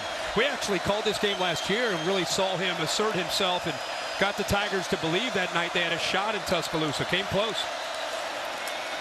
Young, deep drop, and just fires it into the ground. Again in hot pursuit, Baskerville and Greg Penn. Well, they just crossed the 2 linebackers, move the inside people out, bring those 2 linebackers, and it works. They're trying to set up a screen to the left, but with that action, it took a long time to develop, and those 2 blitzing linebackers didn't allow the timing of that to be an effective screen at all. Big third down. This felt like an important drive. Tide getting points just before halftime.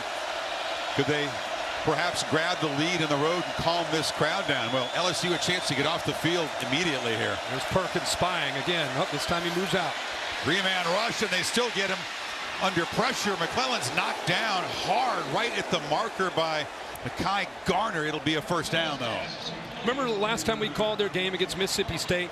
I said that Young reminds me of a Steph Curry. Yep. This is what I'm talking about. Just you're about to give up on the play, and at the last second, he sees Gibbs and checks it down to him.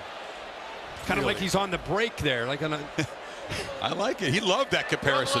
But that's series. Previous plays under review. That's exactly what he can do on these third downs to keep him alive. He was hit right there. So they did spot him on the first down. I think he's short by about a half a yard. Looks like he gets the ball. Looks like it gets to about the 48 and a half. Definitely does not get to the 49. Be fourth down if this call is cleaned up. It's a great look at it right down the line there. All right, let's say that our eyes are not deceiving us, and the replay official David Allman agrees. What is Saban thinking at 4th and half a yard at midfield? I think he knows it's probably going to come back about a half a yard. Does he gamble here? Does he trust that running game and trust Gibbs to get a half a yard? If not, Tigers will be set up at midfield. Yeah, I think he does. I think he. After further review, the runner is ruled down at the Alabama 48.5 yard line. Yeah, there we go. That's short of the line to gain. Therefore, it's fourth down. Here we go. Decision time. In modern college football, this would be an easy decision. You see so many teams go for it on 4th down all over the place. He's talking to Bill O'Brien, talking to the offensive staff. Everybody getting on the same page. He sends Bryce Young back out. Let's go.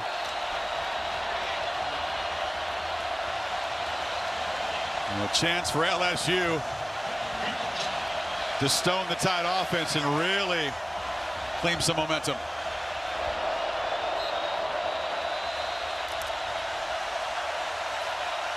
To the huddle quickly. Williams is the back.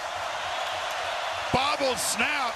Young almost dropped the snap, but he got the handoff, and they get the first down. They bring in Williams for the strength and the short yardage. Really strong lower half. Give him a chance. Kind of a sugar huddle, fast huddle. And they submerge underneath. Came very close to keeping him short, but that leg drive got it for him. You should say Steph Curry, fast hands. That was almost a fumble and a turnover on downs. He get the handoff off, too. Look at this. Yeah, look at it. Look at these quick hands. He looks away from it somehow.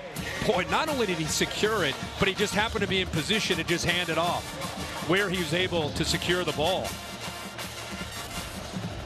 If that ball happened to bounce back towards him, he probably wouldn't have been able to get that handoff off, and he would have had to follow Williams into that hole. That would have been tricky. Two-back look now. McClellan and Gibbs flanking the quarterback. Now Gibbs goes in motion. McClellan, stutter step, fights to the 45, picks up about 3. It'll be 3rd and 5. You know, I know it's not been a great night throwing the football, but at some point, you know what's been missing in this offense is those vertical shots. Jamison Williams last year always provided this offense with that spark or that big playability. And when you can't stretch a defense, they start crowding in on your short intermediate passing game, your running game. There's Bill O'Brien with a hat on backwards and the glasses. Eventually, they're going to have to try to stretch and get the ball downfield. Young, 1 completion when it's thrown downfield tonight, 1 for 5. In the pocket, delivers a high throw, and the catch is made by Burton, who again is right near the marker, but just short. Jay Ward stopped him. Another 4th down coming up. Boy, how about that spin move and it brought his momentum back away from the defender and towards the first down marker. He looked like he might be initial contact, maybe 2 yards, 3 yards short. Burton, quiet performances on the field the last couple of games. Another 4th down. 2 tight ends. They need about the same amount they needed last time. Williams again in the backfield. He's trying to get everybody in line, everybody on the same page, moving Randolph around. Gotta hurry. Just got the timeout. They were maneuvering players into position, and Young lost track of the clock.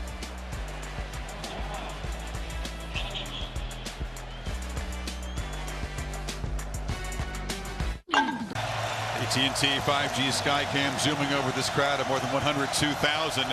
Trying to roar as the Tiger defense tries to get off the field here. Alabama going forward on 4th down again. Yeah, miscommunication before they needed to use that timeout before the play clock went off up front with the offensive line. You saw Eric Wolford coming over to when the team came over to the sideline. He went after Kendall Randolph to make sure everybody's on the same page. They go quick huddle again.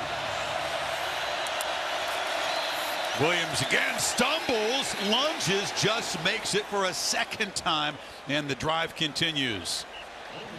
Well, he got across, but you're right. He ends up losing his footing, but a great push on the right side. Ekifor just enough there to keep his body from hitting the ground. Exactly. His knee came close to touching, but for the 2nd time, Williams is converted on the 4th down, and he's got it for about 2 on 1st down here. At this point in the game, LSU has forgotten about the threat downfield. They are loading up on these quick passes. Can Young make it pay here? You keep kind of waiting for it. Who can be that guy? Who can be the guy to stretch the field? You know it's coming. It's just a matter of when it's going to come. Could it be Ja'Cory Brooks, the freshman Prentice? They've both shown the ability to make plays downfield as receivers.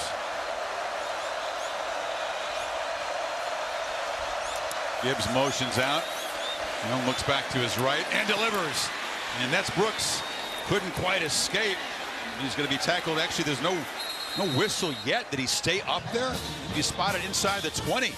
Boy, it's amazing what Gibbs can do to a defense by getting him on just a motion, moving him away. The linebackers both end up clearing out, and it opens up finally a nice big passing window for Bryce Young. The 20-yard play. On the field is that the runner was down at the 18-yard line. The previous play is under review. Chris, just this right here. Watch the reaction by the two linebackers. He moves, they move, their eyes and attention are all out there. Now look at that. Look at that beautiful hole there. We've not seen a lot of that. Right there, it looked like his right leg hit the ground. They ruled him up, but they're checking it out right now. Yeah, Greg the right leg as he spins around. Yeah, knee. Yeah, the right knee definitely down. Yep. I mean, pretty obvious here. Actually hit pretty hard. Puzzling why they missed it live, but I'm sure replay can fix that. But that play is what you're used to. When Alabama's rolling, that's what you're used to seeing, those kind of windows. Down at the 24-yard line. They'll still be on the line of the game. For first down, Alabama. The Tide have not been sharp, and the LSU defense has been effective at harassing Young down here in the red zone. Threatening again. Again, the pick came when Bama was at the 5-yard line. Then they had to settle for a chip shot field goal the second time they got down to the 5. Kind of had my eye on that TV during this last timeout where the Alabama offense was over there. Bryce Young talking with Eric Wolford, the offensive line coach, just about protections and how he's setting the line. He actually tapped himself on the chest, said, that's my fault, coach. So great communication there during that timeout with Alabama. Yeah.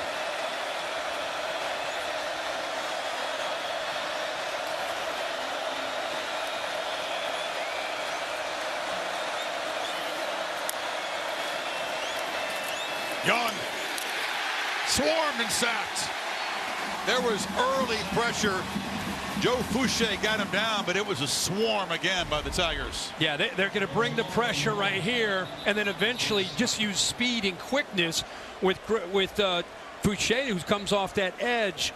Great speed. How about he just goes right by the big right tackle, J.C. Latham. He has a size advantage, but Fouché has the quickness and, again, gets to the inside and gets the pressure.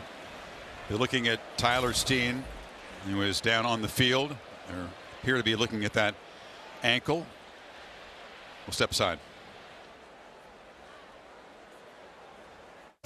Second and 14. Off the timeout, or the injury timeout.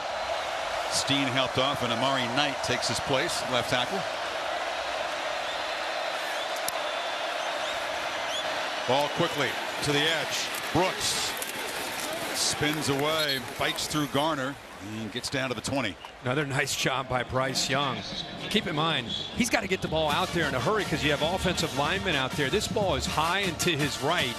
He's able to get up and not only catch it, but now you got to get the ball with a quick throw.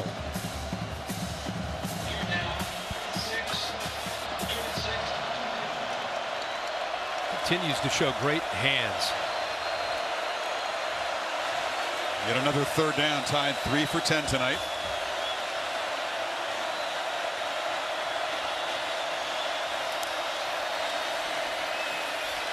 Young from the pocket, overthrown. Trying to climb the ladder was Latu, defended by Garner. It's 4th and 6, and here comes the field goal team. Again, when you can get a push in the middle, this time it's Roy right here. Watch him push. The best way to affect Bryce Young's accuracy, and it's not off the edges, it's pushing right into his face, where he has a hard time seeing downfield. With this injury to his shoulder, I know he had the bye week, he had a chance to get healthy, but the timing is off, and I think the lack of reps at practice is affecting his rhythm and accuracy with these receivers and tight ends. Riker, the 4th-year place kicker, slumped a bit by his standards earlier, but he's in a groove now. 3 for 3 tonight. That one from 38. And the Tide take the lead for the first time tonight. Chipping away. Still no touchdowns in the red zone. Couple of field goals and a turnover. Saban's crew on top for the first time. It's one of those games. You go back to the end of the first half, and you thought, okay, they're going to go for it. Are they going to go for it? They're going to try to get a touchdown. He let the clock work down and called the timeout, set up the field goal, and then they get the ball to start the second half. They eventually are able to get more points on the board here at 9-7. What are you seeing down there, Holly? Well, you know, I was able to talk to Brian Kelly of LSU, and he reminded me that this is a very good second half LSU team. Remember, he told us yesterday in our meeting, if it's close at the half, I like our chances. We've been good in the second half. But what he reminded his team at halftime was one play at a time. He said, I thought in the first half we had focus and discipline on executing one play at a time. I don't want this to get too big and get away from us. I just want us to focus in the second half. Yeah, you got to play 60 minutes to beat Bama typically. LSU How will they respond being behind for the first time? Bama with field goals in each of their last 3 possessions.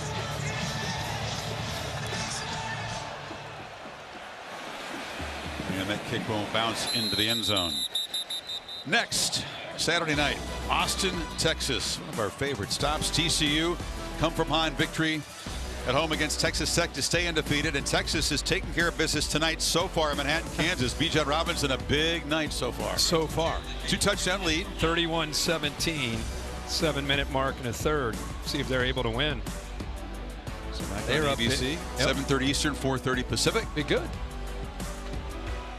TCU off to their best start since that 2010 season, that magical year. 30+ in all 9 games for the Frogs.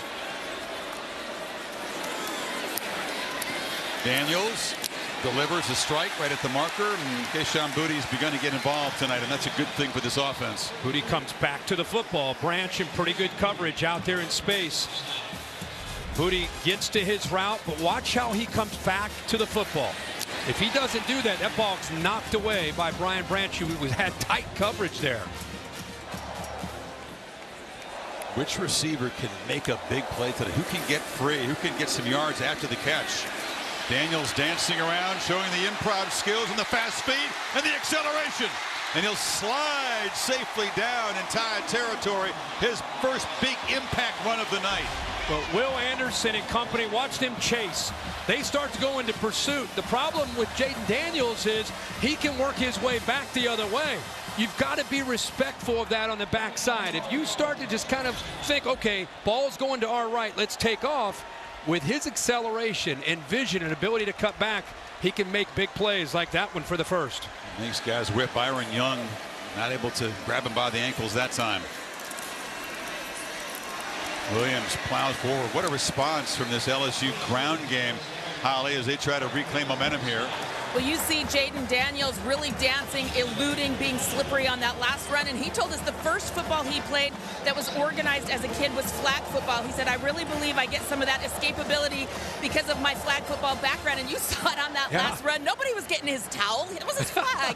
He has such good wiggle, guys. It's so fun to watch. He said soccer was his first sport. I said, I bet you scored a lot of goals. He said, yeah, I just ran away from everybody. Keep in mind, man, he's 6'3" with that wiggle. That's crazy with that kind of length.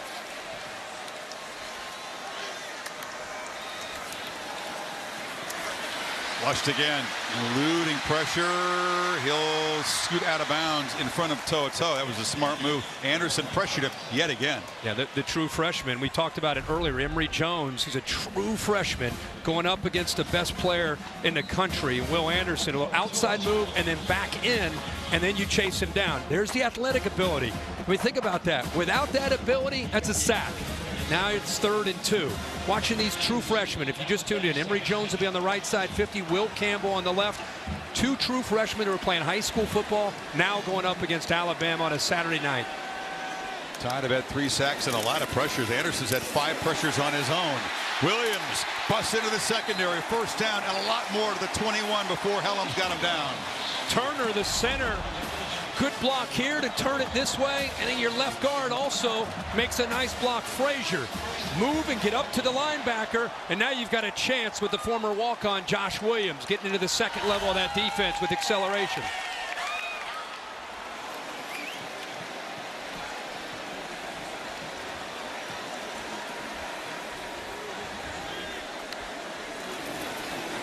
Williams again, and the Tide couldn't get him to the ground. They had him trapped in the backfield, but he escaped. Anderson was there in a hurry. Somehow Will Anderson, who doesn't get talked about enough, 31 to your right, doesn't get talked about enough with his ability to be able to get through these gaps, get into the backfield, and defend the run. But how about the effort by Williams just to keep that play alive, right? Opponents say Will Anderson's a good pass rusher. We're going to run right at him. I said, oh, good luck. Good luck with that. Strong hands. Strong, heavy hands. Now you got him outside. Daniels delivers a sideline throw. It's incomplete. Tight coverage on Thomas by Eli Ricks, former Bayou Bengal. Waves his finger and says, not on my watch. They challenged him all week to not be emotional tonight. Pete Golding, also Nick Saban said, Eli, I know you're going back. You're playing against your former team, your former buddies, but we need you locked into what we're doing. He won the starting job a couple weeks ago, and for the most part, that's where he's been, that state of mind. Love to see that.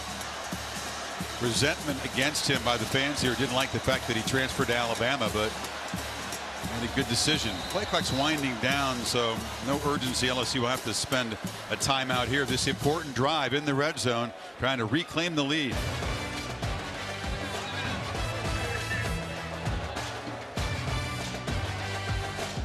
His show section made a difference tonight, making noise down in that left end zone. Taco Bell Live Mas student section contest. Competition continues all year. These folks inspired the first night game in this rivalry since 2006 here. And now Daniels, Kirk, tries to convert on 3rd and 7. Alabama's been pressuring on these third downs. You're going to want to keep an eye on, even if he doesn't throw, the ability to scramble down in the red zone.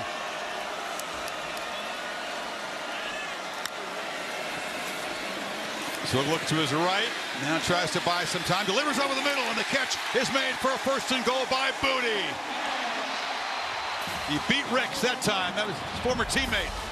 Yeah. Out here to the right, 3rd down, very patient, just kind of feeling it. Wait, he's actually improvising here, reacting to his quarterback, trying to get separation.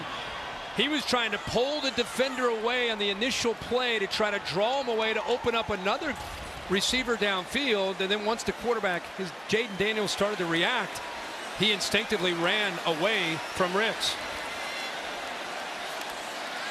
1st and goal. Booty again.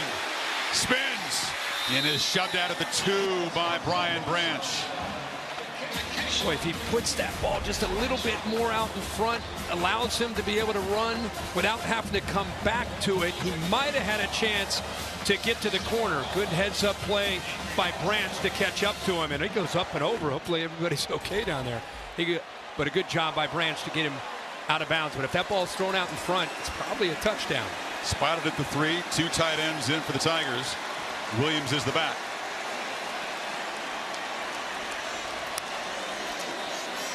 They fake it to him.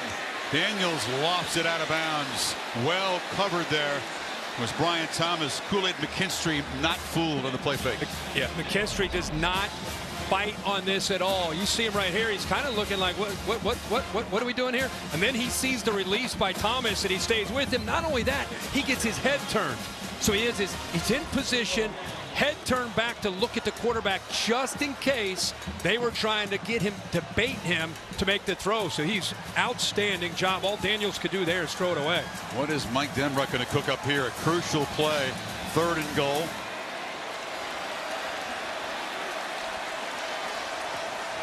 Got to hurry here. Already spent 1 timeout. They do get the snap off. And wait a second. No, they did not. Got movement. Play clock was winding down. And somebody jumped. On the offense, not all 11 players were set for full second. 5-yard penalty remains 3rd down. Now he's got to come up with a different play. The ball will be spotted back at the 8. Boy, when you're in a game like this and you don't get a ton of opportunities inside the 5-yard line, you're in a 2-point low-scoring game. Now you got a 5-yard penalty to set you back. See if Jaden Daniels can make a play with his arm or his legs. You see Kelly say, "Let's go." I think he wants the call in. He wants the. They're down to 10 more seconds. Urgency here. Yeah.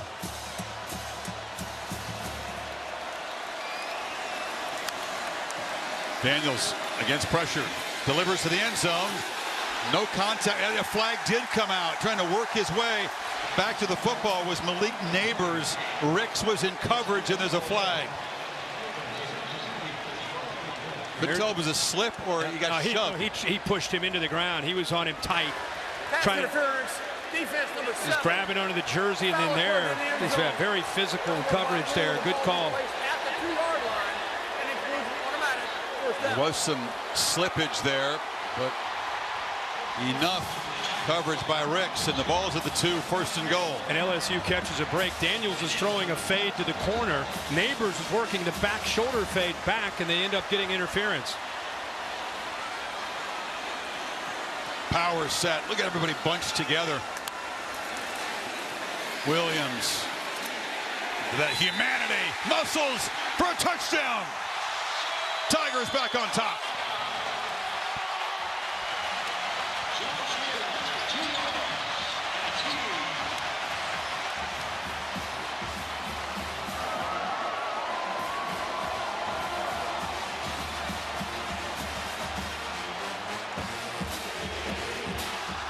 Shaq loves it. The Tigers respond in the best possible way. Bama takes their first lead, 11 plays, 75 yards. You don't think this group believed? It's a remarkable story unfolding here in Baton Rouge in Brian Kelly's first year. Tennessee came in here and blasted them, and they flunked badly their first test of the season against an elite team in this place. Got behind early at Florida, recovered to win that one. Came back strong against Ole Miss, won it going away, and look at taking the lead over Bama here. And they're going to make sure that he took the lead, because just to make sure he crossed that goal line as he was fighting for every effort that he had to get in, break the plane. Seeing if his backside touched or not. Not down yet. Ball across. Yep, just to be sure. What do you see? Remember, we've talked about these two true freshman tackles. They ran right behind Emory Jones.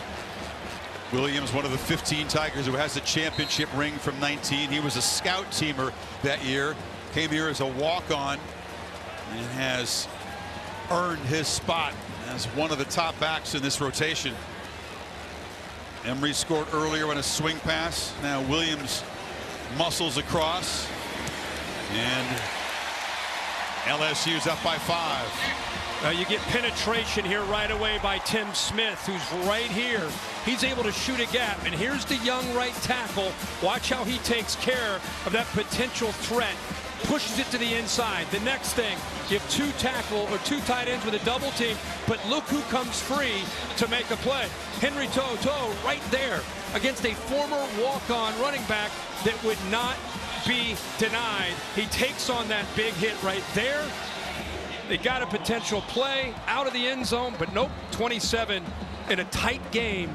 Shows great determination to get that ball in. You wanted it a lot. Toto is the top tackler. He's a guy you'd want in that position. That's it. That's what you want. Yep.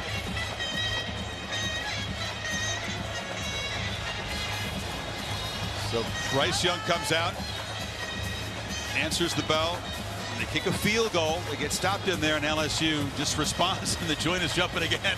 I mean, are you kidding me here? It's fun. You and I, it's just like shoot it into your veins, right? It's possible to have a close game, partner. Just Saturday night in Death Valley in the SEC. Sign me up. Before the Tide take over, a quick word from Verbo. It's Tim Tebow in a Verbo, where you get the whole place to yourself. So it's always just you and your Gators. So 41.5 minutes of play so far, and Bryce Young and Bama have not yet found the end zone. Well, they're having a little fun down there. These are the drives. These are the moments that we've bragged about Bryce Young. The composure, the poise in this atmosphere. See how he does. His left tackle, Tyler Steen, is back in the game. And Gibbs is hit and falls forward for a yard. Perkins again making a play. Oh man, chasing that from the backside. By the way, another high snap again. Bryce Young showing his athletic ability over and over, being able to handle some of these snaps. Look at Perkins chasing that thing down. I mean, get used to hearing Harold Perkins' name when you watch LSU football. Number 40, true freshman, will be all over the field over the next couple of years, not to mention the rest of this year.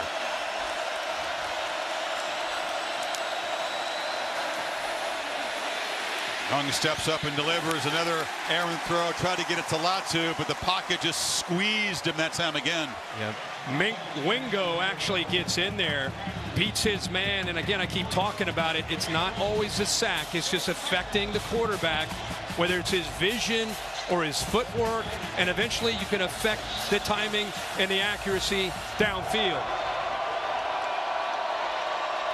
They need 8 to keep the football here.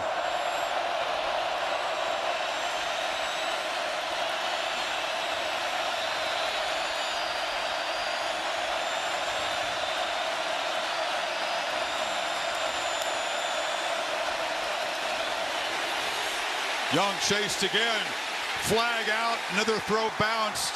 Perkins one more time on the pressure. This looks like it's going to be a hold on Bama. He's going to be saying Harold Perkins in his dreams after tonight, maybe his nightmares. He is relentless. Holding on the offense, number 65. Penalty is declined. 4th down.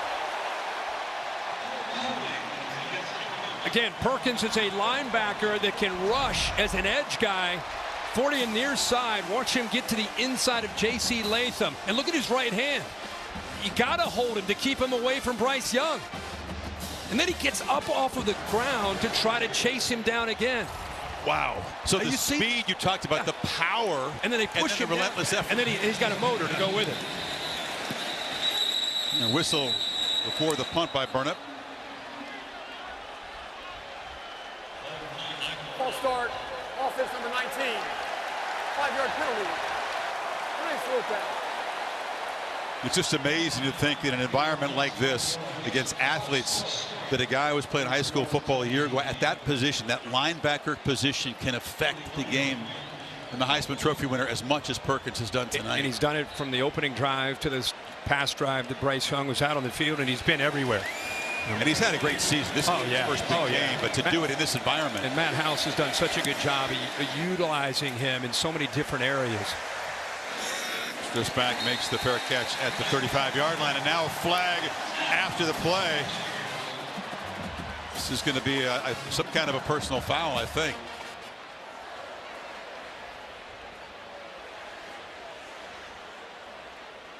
I think that's going to be on LSU. Was it during the punt or post possession? It was after the fair catch. If that's the case, then LSU will keep possession. It'll just cost them 15. After the play was over, personal foul, unnecessary roughness, receiving team number 17. 15-yard penalty, 1st down. And Xavier Carter, Kelly's not buying it at all. Yeah, he did it. You can see it. Just a poor decision by Xavier Carter. We talked about the emotion of these games. It's not unusual. You know, players will get caught up in that and make a bad choice. It wasn't that big a bump when we're watching it here. No, you go ahead and roll it, and you'll see this right here. Near the fair catch has already been made, and he kind of lowered his shoulder a little bit. That's enough to me. Yeah. So that moves the football back to the 20. Emery's back in the game. And now you got a pre-snap foul on LSU. And the tight end looked like he might be leaning a little bit. Offense number 86. 5-yard penalty. Makes 1st down. Good to have our sports injury analyst Marty Jaramillo join us, as he always does. And the focus all week for Marty was on John Emery. You can explain why that bye week and getting that Achilles healed up has made a difference. We saw him score, Marty, early on the swing pass. He made a pretty dramatic cut in that play. So after this play, take us through his rehab. Yes, sir. Behind the sticks on 1st down. And they hand it off, and there is Emery. Gets free, makes another one of those cuts, and the Achilles, Marty, looks okay tonight. It does. You know, that Achilles is thin but very strong, very elastic. But any inflammation can tighten up that area so much where you lose that power with push-off, with running, and especially acceleration. All his treatments have been focused on that inflammation and that tightness. You know what? And also some specialized taping techniques. After that high stepping, I think we all said we like what we see.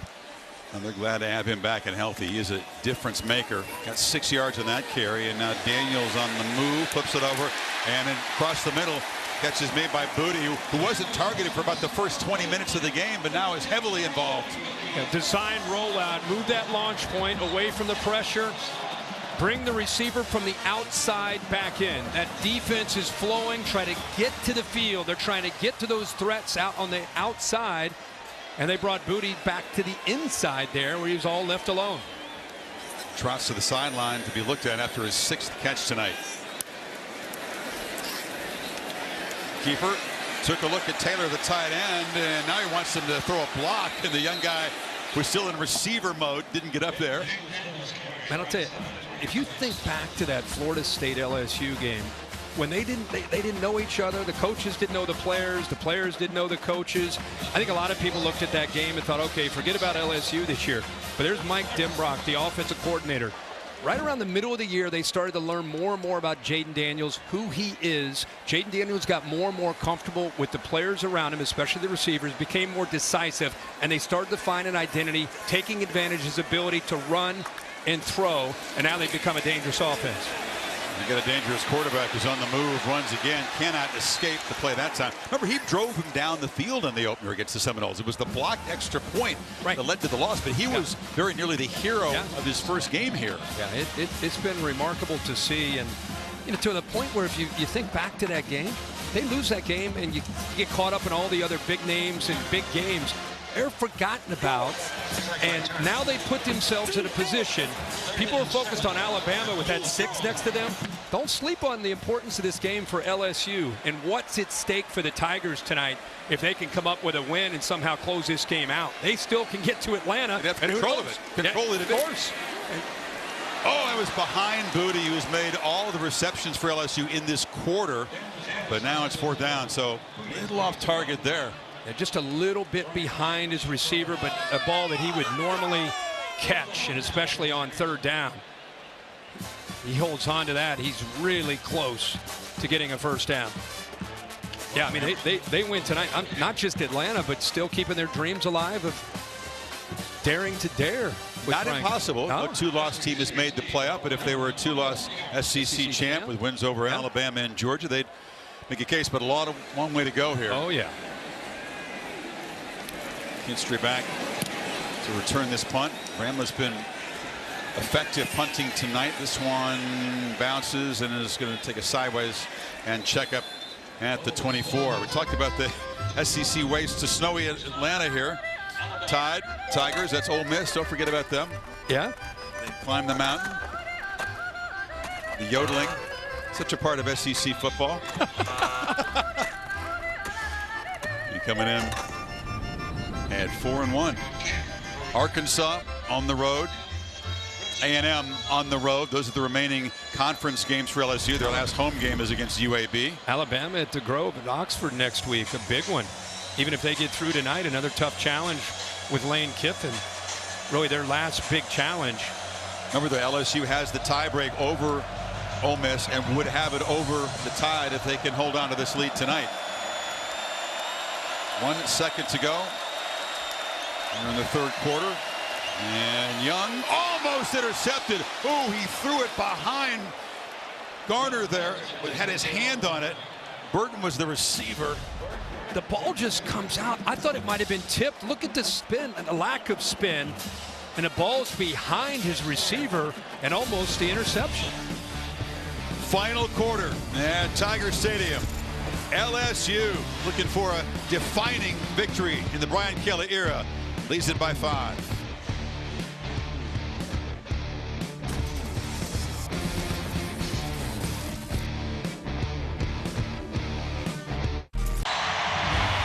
CFP National Championship Trophy presented by Dr. Pepper. He won in LA on January 9th.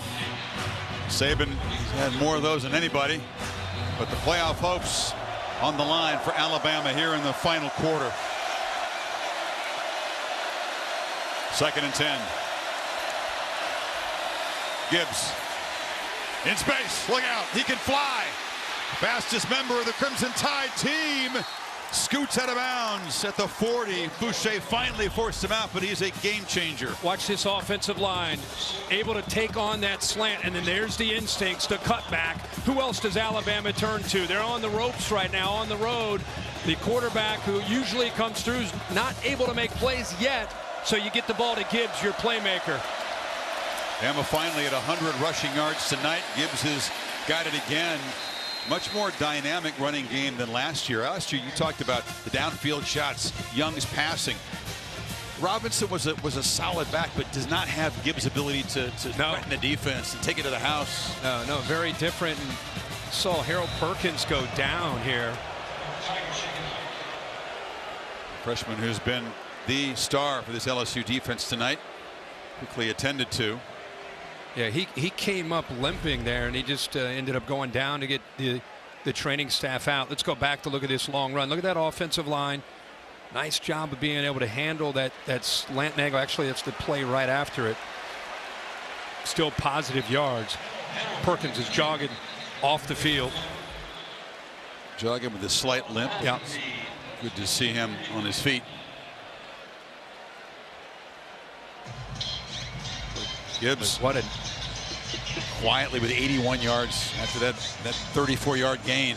What a tough night so far for Bryce Young. It's not about the night. It's about finding a way to win the game. You could make a strong case that this has been his toughest start for him in his entire career.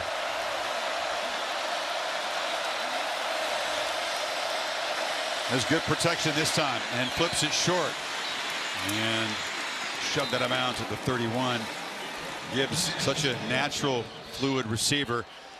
The last guy for this team to lead them in rushing and receptions was Bobby Humphrey. Remember the great Bobby Humphrey way back. Bobby Humphrey, his son Marlon, of course, playing with the Ravens, one of the top corners in the game. Gibbs, the first since Humphrey to do what he's doing tonight. 26, I want to say. Yeah. And then again, not on the same page. Brooks and Young that time. Yeah, more of the same. And if you show this route, you can see, and they're talking to each other right now to try to get on the same page. You're just not understanding. You got a corner that's up tight. Is it man? Is it zone? Bryce comes off of it. He's expecting him to come off of that. You can see Jacory looks back at him, and then they came together and talked about it.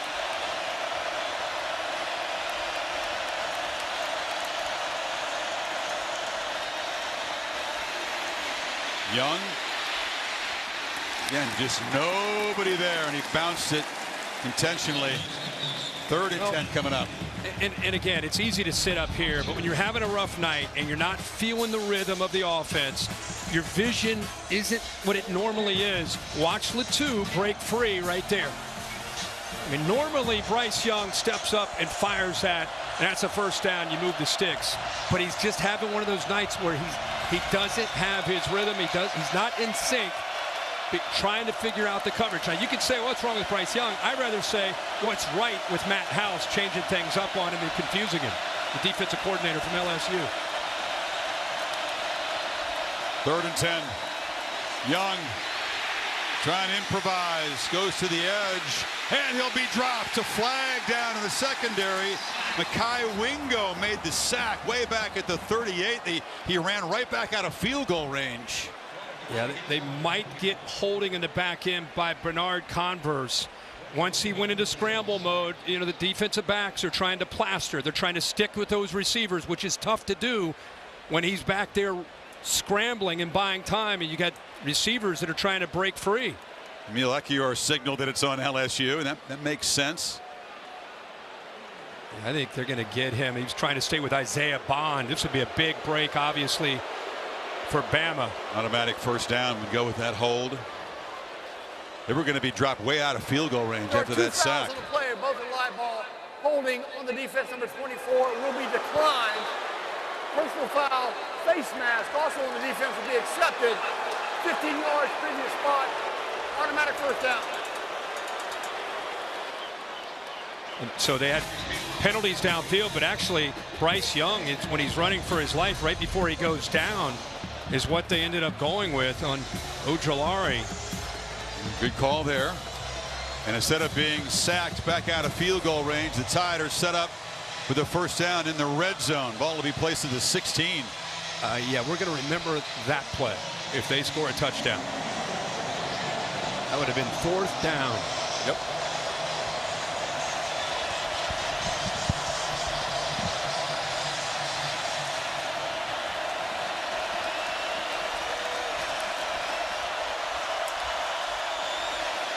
Gibbs makes a cut, barrels down to the 1.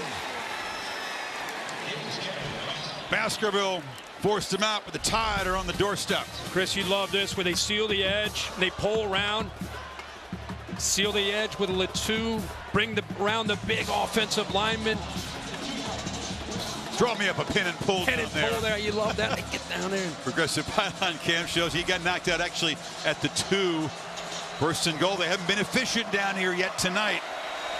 But a chance to clean the lead, and Williams, their power back, is in the left of Young. He's got the football, and he just plows in. Tied. Finally end zone for the first time and take the lead. Great push in the inside. Seth McLaughlin, the center, who's been challenged tonight.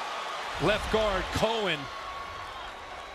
They blitz those backers, but they are picked up. Good hard running, and they punch it in. They've been in that red zone area 3 times. That's the 4th time. That's the first time they've been able to get a touchdown. 0 for 2 here. They extend the lead to 3. Right, the ball at the left hash. Right away, they put Gibbs up to the top. See if he motions back in. He is.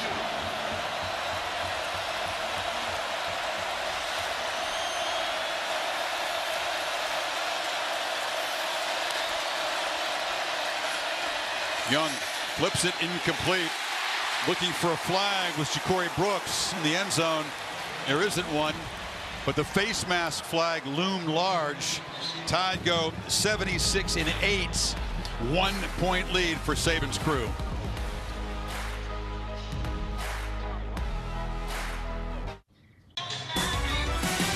What is seen tonight? ESPN College Football Primetime presented by Subway. This presentation of the SEC on ESPN.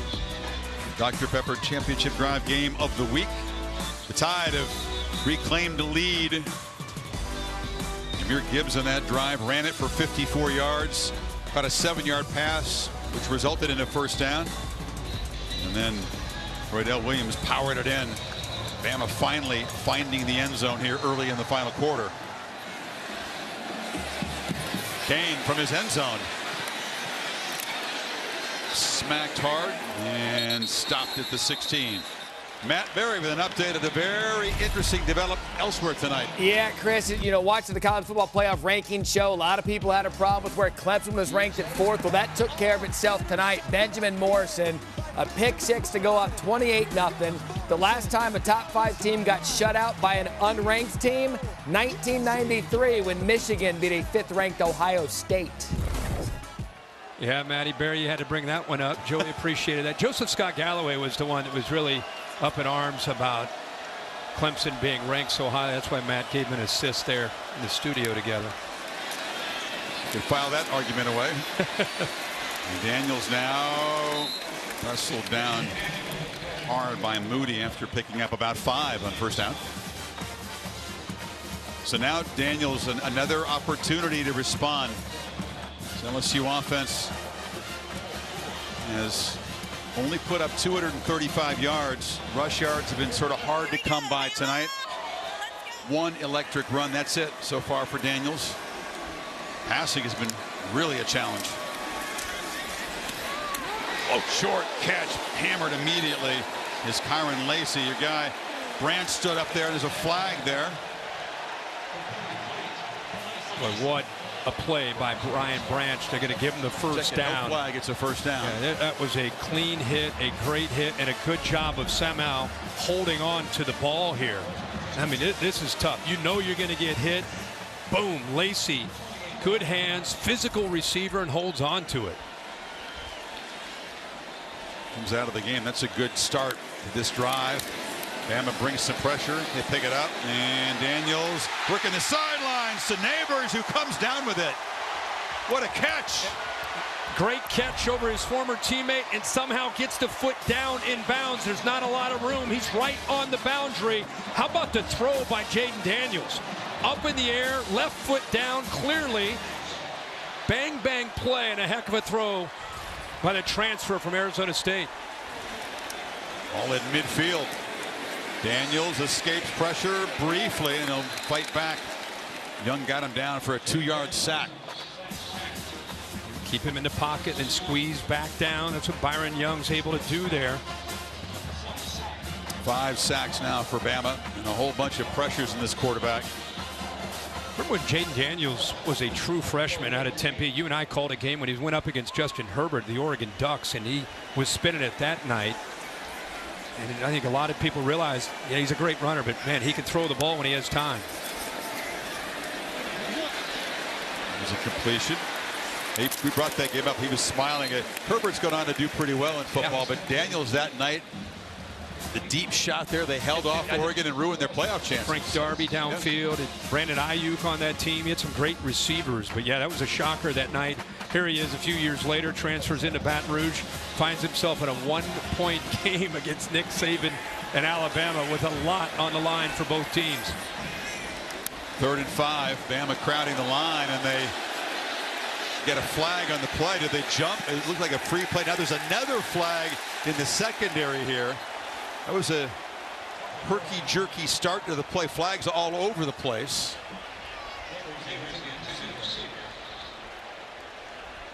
It's the kind of a modern version of a hard count here with a snap right there. You see movement right in the middle. It was Latham who jumped. So Daniels feeling he had a free play, threw it downfield. Then there was a flag near the intended receiver. Yeah.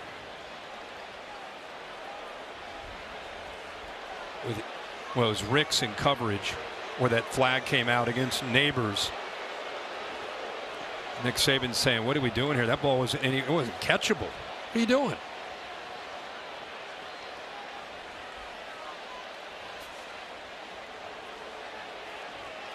There are 2 fouls on the play, both on the defense, both live ball, offside, defense number 83. That penalty will be declined. Pass interference, defense number 7. That penalty will be accepted. 15 yards the previous spot, and an automatic first down. Saban doesn't like you, but it's on Ricks. Yeah, the pass interference. Was that ball catchable, Bill? What they're saying is because he got knocked out of bounds, it probably took his path away, and he's going to get the benefit of the doubt. Okay. Yeah, because I think the average fan looks at that and sees the ball pretty well thrown downfield. Why in the heck? But you're saying he prevented him from getting to his spot. Yes, sir. Okay. 8th Bama penalty, moves it to the 30. Emery's back in the game. Off the play action, Daniels steps up, and he'll be sacked for the 2nd time in this drive by Young. Another short loss. Boy, it is man-to-man. If he doesn't make this play, watch everybody in the back end. Everybody's locked up in man-to-man coverage. I mean, look at this. Look at the space. If he's able to somehow get through that, he might run to the end zone. But a big-time play by the veteran, 47 Young, squeezed down for the 2nd time in just a few plays to save a potential score for LSU. Aaron Young is an interesting guy, very smart guy, big personality, and an excellent edge player. Yes.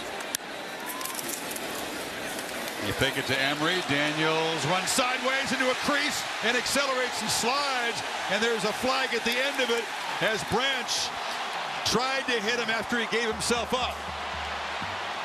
It's getting chippy. It sure is. Well, he's got the quickness to get outside, and he's got the option to throw this ball. Watch this. Run, pass, run is the option here for him. And he got outside. Everybody's playing man-to-man, so he's able to slide, and then he gets the hit there by Branch where the flag came in. Now, once he starts to give himself up, you're supposed to lay off of him. The defender missed the quarterback as he slid. Yep. Daniels was so elusive, they didn't get the contact and didn't get the 15. And I think that's a great job of picking that flag up, because he did go airborne to hit him, but he did a nice job of going over top and avoiding the contact. But how about that run, pass, run option there?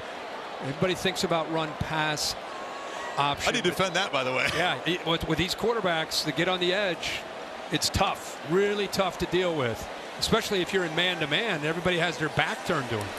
He just glides. His speed is somewhat deceptive because he's so smooth. Off the play fake, Booty catches it right at the line of scrimmage. He's not going to escape the clutches of Jordan Battle. What a sequence here, Kirk. LSU trying for the 2nd time in this half to answer Alabama points and reclaim the lead in position, but the field goal kicking has been anything but automatic for LSU. Damian Ramos has missed a couple of times inside 40.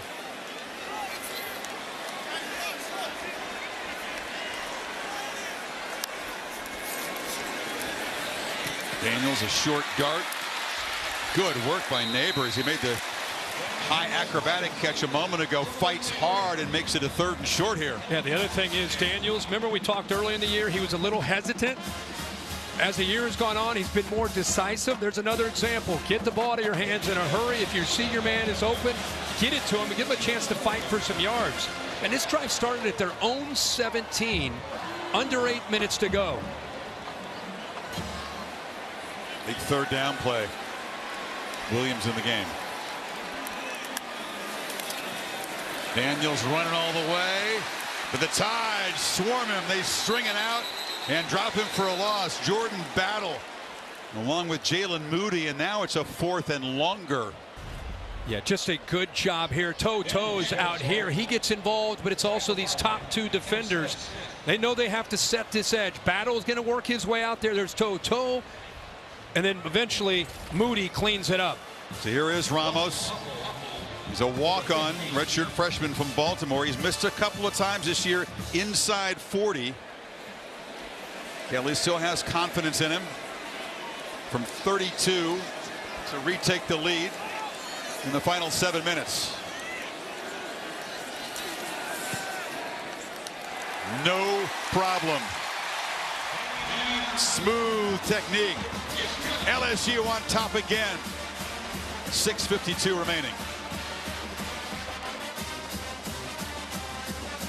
This week is drive, 11 plays, almost 6 minutes to reclaim the lead. Brian Kelly. When we were away, he is upset with the officials. I mean, he's just warming up. I mean, he probably went for a good 2 minutes, Bill.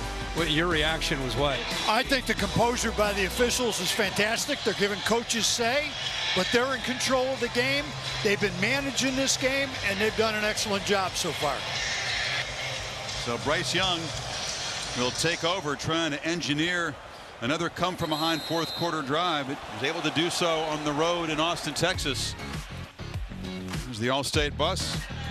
Curtis piloting to Baton Rouge. What's your All-State mayhem moment today? Well, you got to look back at the Georgia-Tennessee game where early, this is the opening drive, Stetson Bennett sets the tone, fighting to get to the corner, and he does. He, of course, says, yeah, give me a call. I guess they got his phone number in Knoxville. They were calling him all night. He said, you can give me a call now. The defense was outstanding.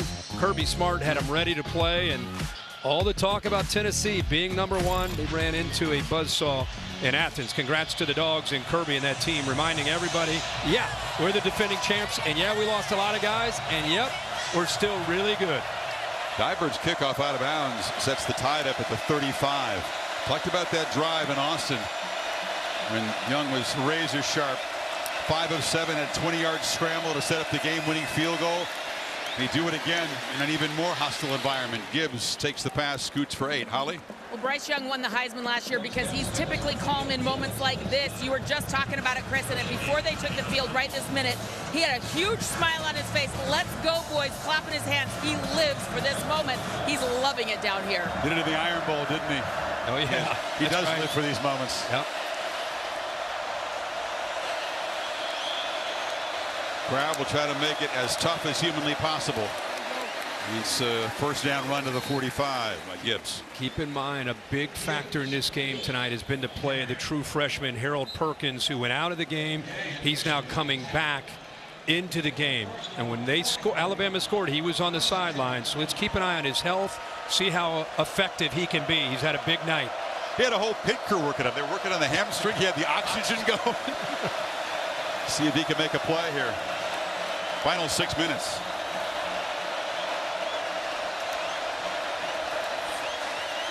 Bring a 4-man rush. Protection is good. Young finds Gibbs, who slides for a catch at the LSU 41. 1st down again.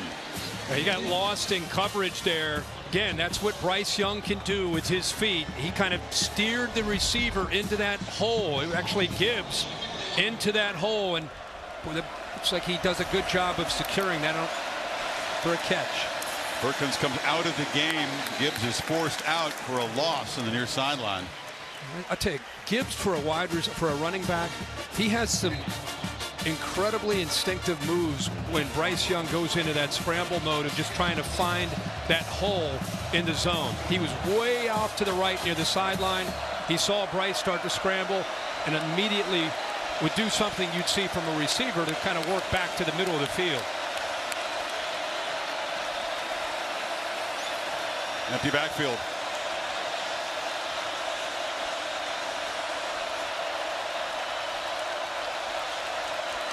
They show pressure and bring it. It's picked up. Young launching downfield. Diving attempt by Brooks. Just couldn't come up with it. Garner in coverage. Garner loves that press coverage, has good length. He's 6'2". Actually, Brooks gets by him, had a chance, unable to convert there. That's a good matchup there into the boundary.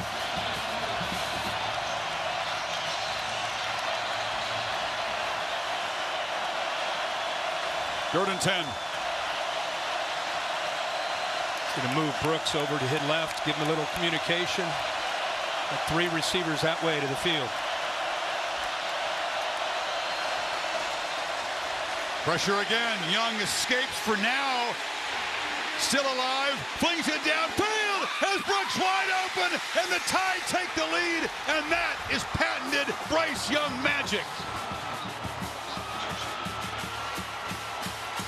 How did he get out of there?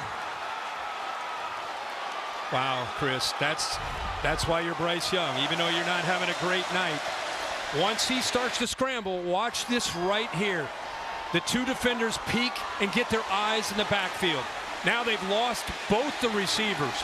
Everybody's watching in the backfield to try to figure out what Bryce Young's going to do. Keeps the play alive. How about that effort to somehow just navigate his way through? And man, Matt House must have told us 5 times this week, we've got to plaster when he scrambles. They've done it for the most part. That time they lost him. First touchdown pass of the night. Again, they go for 2. Young fires across the middle. That's off the hands of Brooks. So they try to make it a 6-point game. But the magic of Bryce Young, the top improvising freeform player in the sport. He paid a price early with the pick in the end zone. That time, a piece of magic to Brooks. The lead is 4. 4:44 left. Unreal.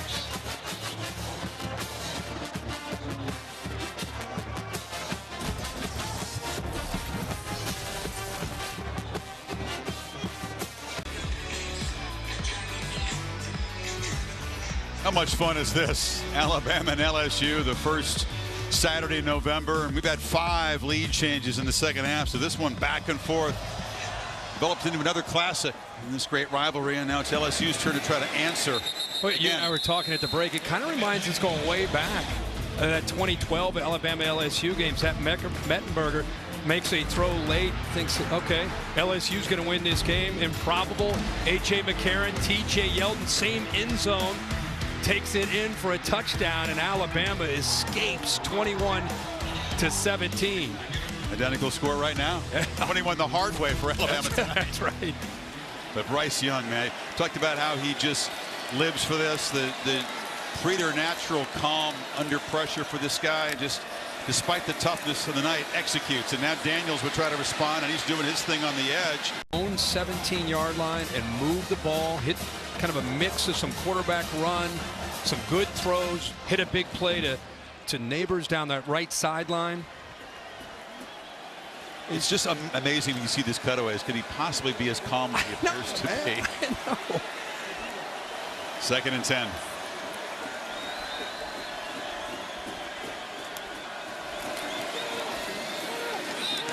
Making a cut and powering for about 4 yards there before Jalen Moody got Emory down. A reminder that the control of the SEC West is at stake for the winner of this game. LSU's already beaten Ole Miss. Bama's got Ole Miss coming up, and you can see that chance to reach Atlanta if they win here for Alabama. Yeah, pretty strong. Yep. For LSU as well. Big 3rd down here. Getting close to 4 minutes to go. They're using a lot of clock. They had to spend a timeout earlier in the half, so just 2 remaining.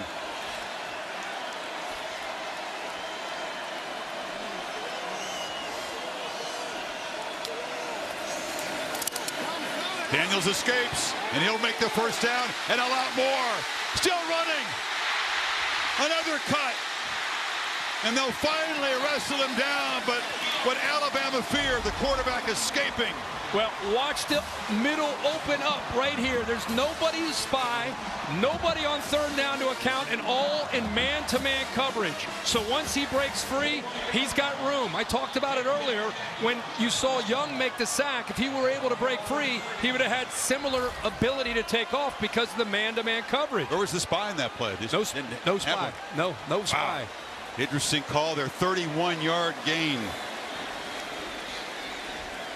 Remember, that was on third down to keep possession. Now Daniels looking to throw on first down to Booty on the edge. Incomplete, but a flag. Branch was in coverage, dragged the receiver down. What a sudden change in the last two plays. Incredible, and that is good against good. And often on these deep balls that are underthrown. Pass interference, defense number 14. Slot, fade, work back to an underthrown ball. Branch never sees the football. Booty's coming back to the ball, and that left arm prevents him from having a chance to get to the football. Branch has had a heck of a night, but not locating the ball there cost him on an underthrown football. It looks intentional really to prevent the catch. Penalty not as damaging as the play would have been. The ball spotted inside the 25.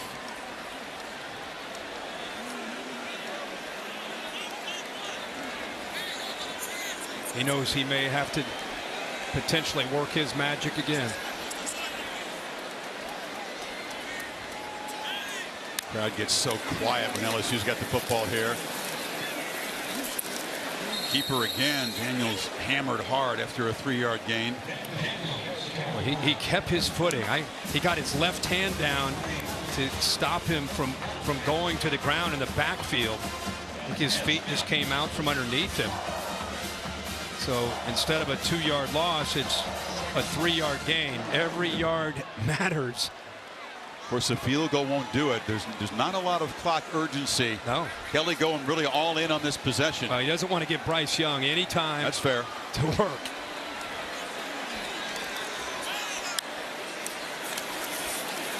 Daniels scanning across the middle, incomplete. Tried to get it low to Brian Thomas.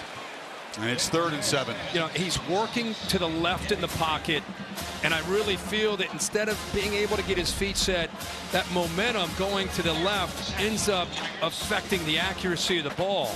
Good job of waiting. He comes all the way back, and he's kind of falling to his left as he delivers it, and it ends up going behind Thomas, who had a step or two on the defender. Now you got a 3rd and 7, Kirk. Depending on the outcome, what they can gain in this play, maybe a 4th down decision for Kelly. If they get stopped here, does he take the 3?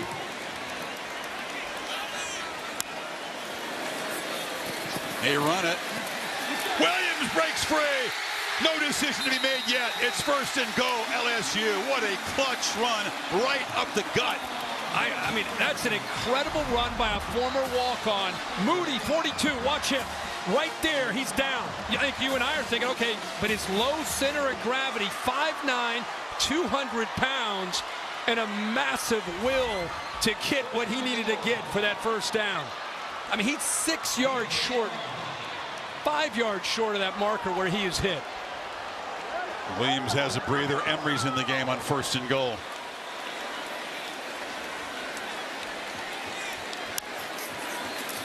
Daniels lofts to the end zone. Caught! Touchdown! Mason Taylor, the freshman.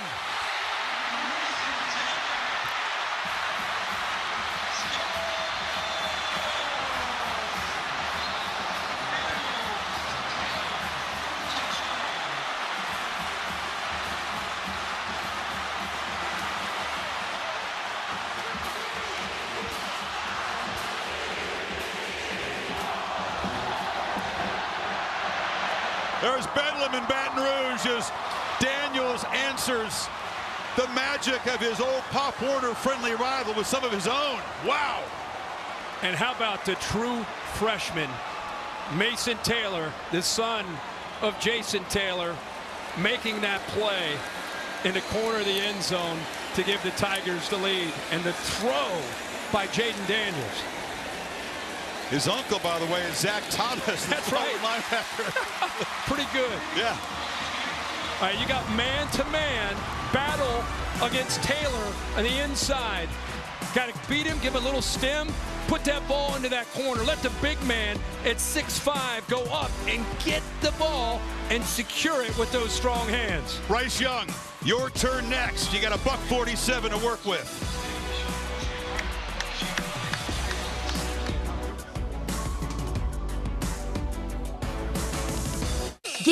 Fourth lead change here in the fourth quarter. First mission here, keep the kickoff in bounds. It's a touchback. Here's how Chris Blair made it sound on the radio to folks listening all around the state of Louisiana. That last touchdown. In the shotgun, along with Emery. Here's the snap. Daniels looking left. Tosses it towards the end zone. Grabbing it. Mason Taylor. Back left corner. Touchdown, Mighty Tigers. Oh! Imagine all this screaming around this place. Listen to that in the radio. A lot of screaming inside Tiger Stadium. Here we go.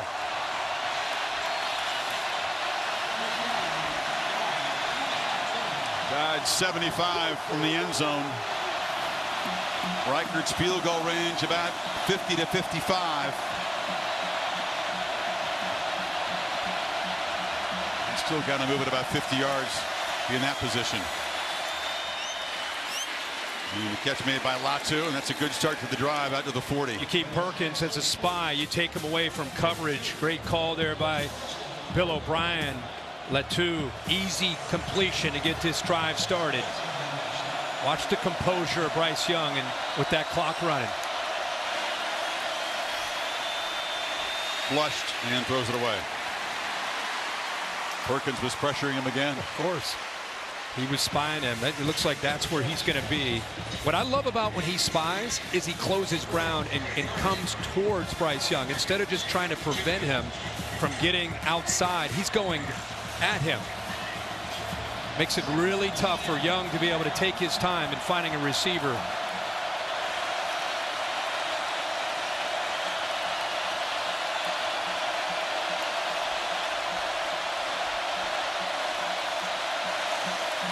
Three-man rush.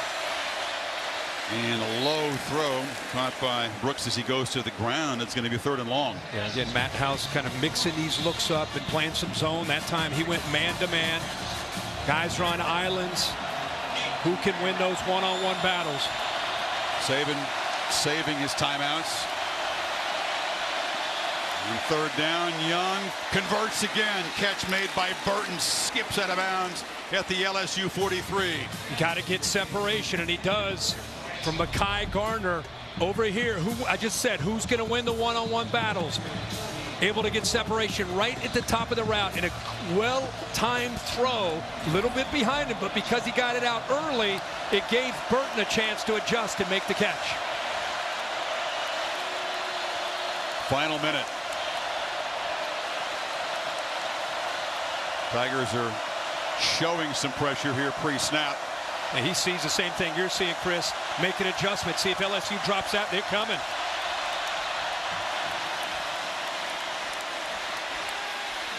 Matsu couldn't reach that one.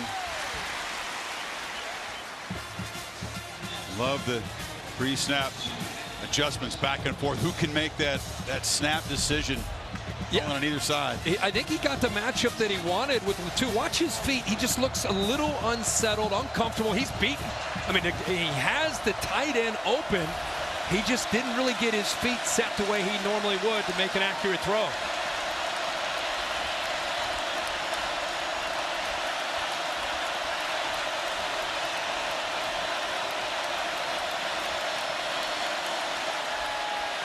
Young, another long throw, diving attempt, catch made by JoJo Earl. His first of the night is a huge one at the 28. The timing here is incredible. He makes this throw, the anticipation, and a night where he's not been in sync with his receivers before Earl came out of his break. Right back to work, and this one's a throwaway. JoJo Earl, part of that receiving core. An interesting piece. They thought he might play a big role tonight. He hasn't until that moment. Yeah, and you go back to that throw, the timing of that, what you couldn't see is when the ball came out.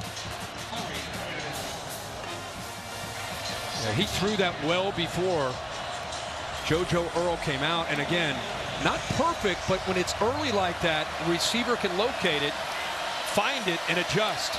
Young, of course, thinking end zone, win it now. Don't settle for a overtime forcing field goal.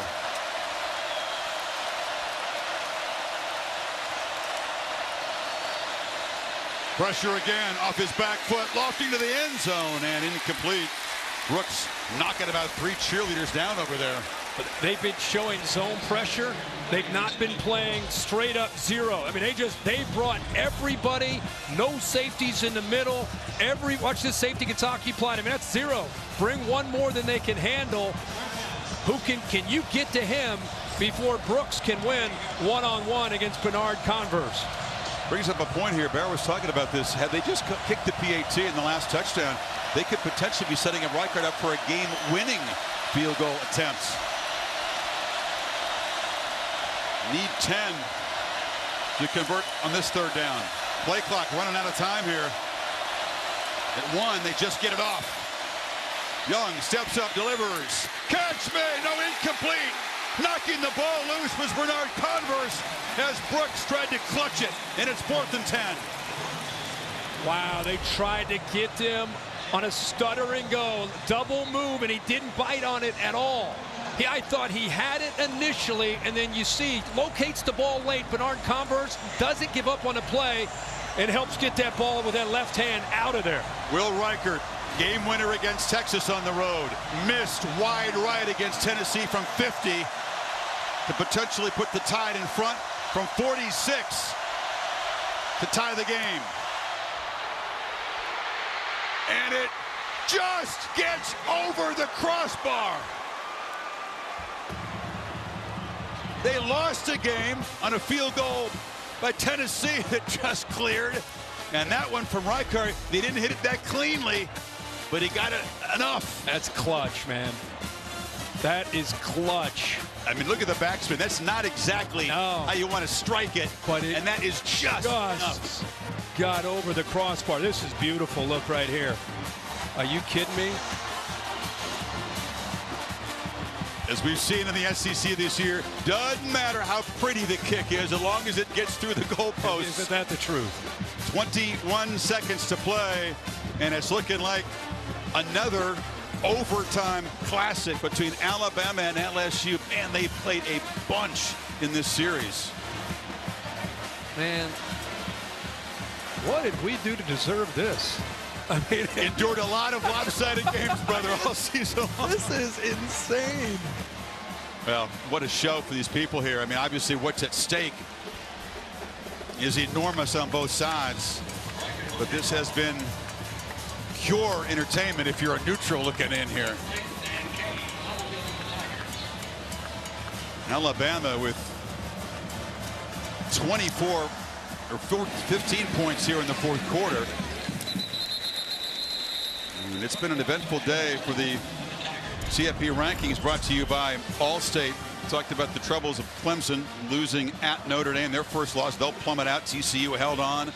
Georgia figures to jump to #1. You would figure over Ohio State with the win. Yeah, I would think so. Ohio State, as you mentioned, the struggle. Michigan was behind at Rutgers for a while. Yeah, they've had trouble with them for whatever reason, but they're up huge now. And we got Alabama and LSU. TCU wins. Here we go. If you're Brian Kelly, do you? He's just going to play a little conservative here. Yeah, he just looks like he's already going to take a knee and head to overtime.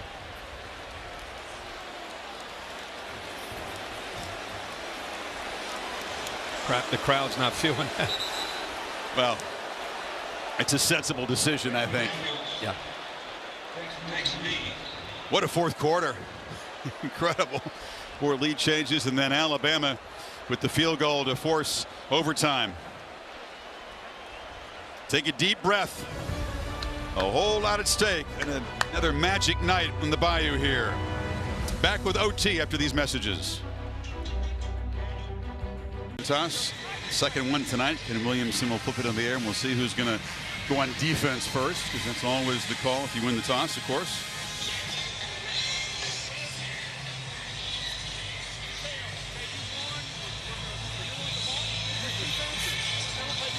LSU won the toss, and Bryce Young and Alabama will be on offense, and he pointed to the direction away from the students.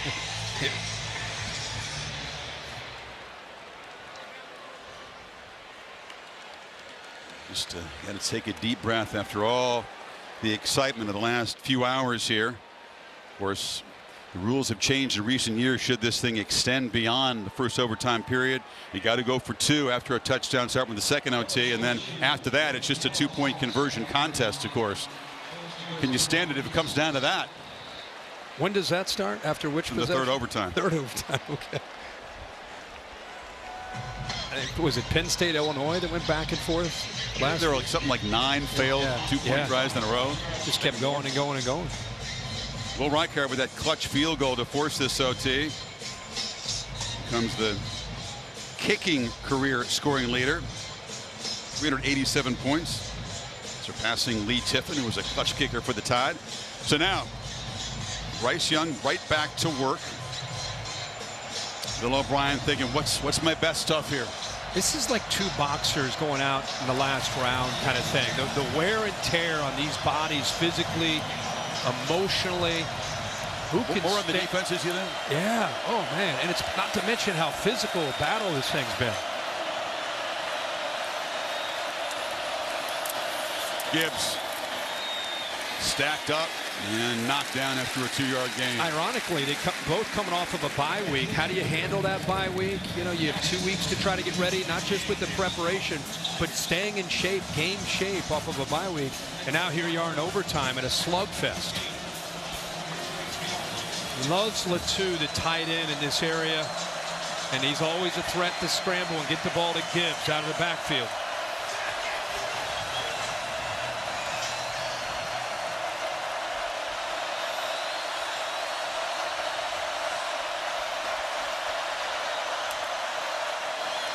Young sidesteps traffic, motors right on cue. Kirk, it's a first down. He's at the 11. The escapability, the improv skills. Yeah, they play man-to-man, so this is much like what we've seen with Daniels on the other side.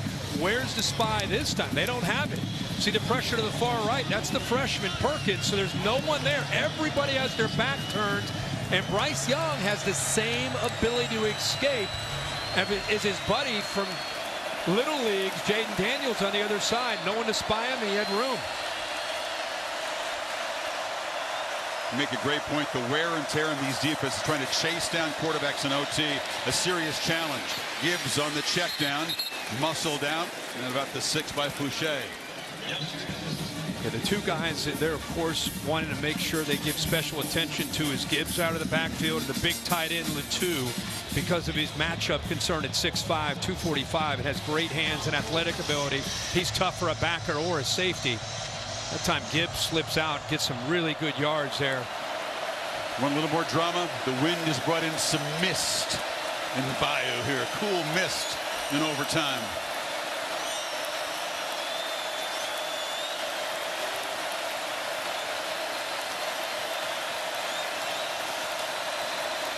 Young looking to his right, throws to the end zone, batted in the air, incomplete. Fouché got a hand in on Brooks that time. Well, he watched Brooks the whole time coming on the blitz. Watch his eyes. He's watching him right now. He sees him, got the slant, boom. And then pretty good coverage again by Bernard Converse with the left hand. Try to keep that right hand off from grabbing onto the hip, but the left hand works around to knock that ball away. But he read Brooks on the blitz to give him that potential slant. What a game Bernard Converse has had tonight. And he's played incredibly well. The pick earlier, 3rd and 4.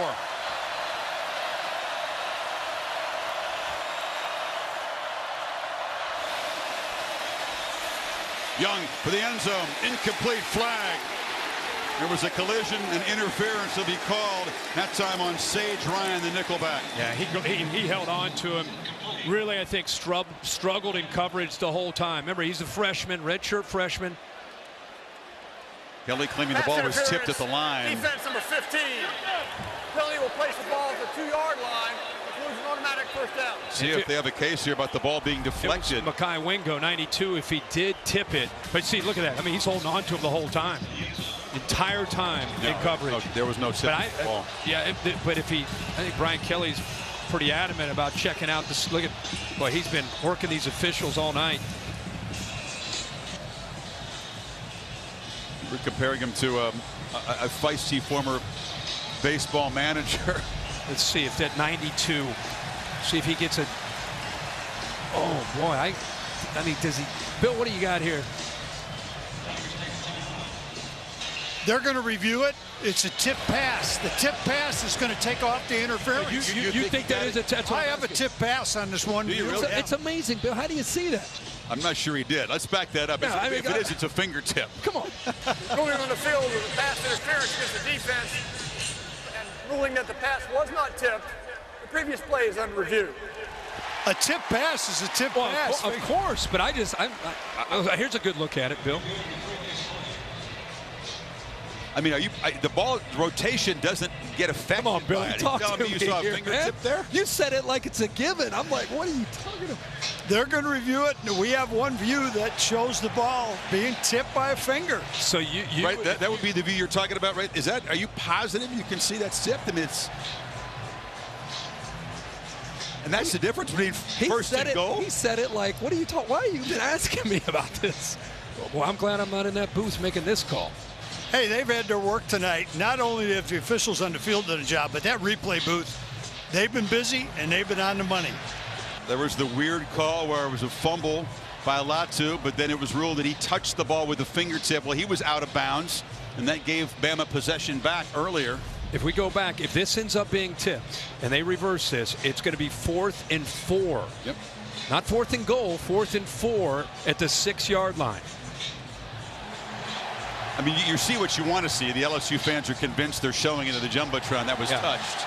And of course, I have Bama fans texting me saying, what are you talking about? That ball wasn't tipped. So you're right. Which lens are you looking at? I mean, if it was touched by a fingertip, it wasn't enough to change the spin of the trajectory of the ball. But that's not the rule. No, I know. But I mean, you're trying to judge, was it touched? You look for the ball behaving differently after it was touched. Well, this is going to be really interesting. Think? Ooh, here we go. After further review, the ruling on the field stands. So no tipping of the ball. The interference call will set Alabama up at the 2, first and goal. I couldn't see it personally, but everybody. I didn't think it was enough evidence that he definitely touched it because the ball didn't change trajectory at all. But the emotion on the field with these head coaches, you just saw Nick Saban up and down the sideline, fired up. Now we got Brian Kelly. I think you and I saw it the same way. Of course, it comes down to a replay where the tip of his glove touched the pigskin. Here we go. Fresh set of downs, 2 yards away from taking the lead in the top of the first.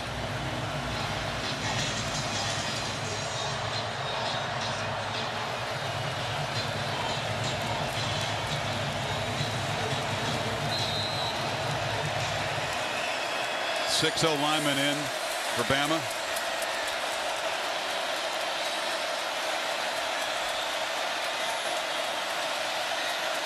Gibbs is the back.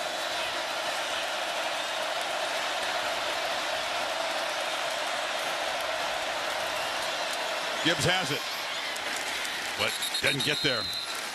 Stopped at the 1, second down. Yeah, they're slanting, angling that way. Gibbs runs hard for a guy that's so fleet-footed, 5'11", 200 pounds. He has an ability to get behind his pads, lower his shoulder, but a good job there by that LSU front. All those days on the squat rack trying to build leg strength. And then, of course, there's just the will. Oh, yeah. To get the job done. Wardell Williams, the power back, is in.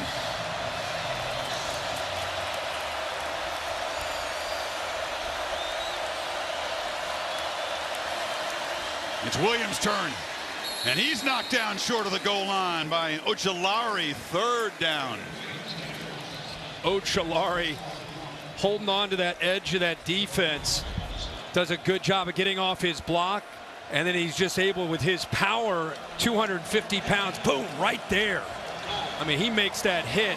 Williams goes straight back, straight down and backwards. But they're inside the 1 yard line now. Here we go.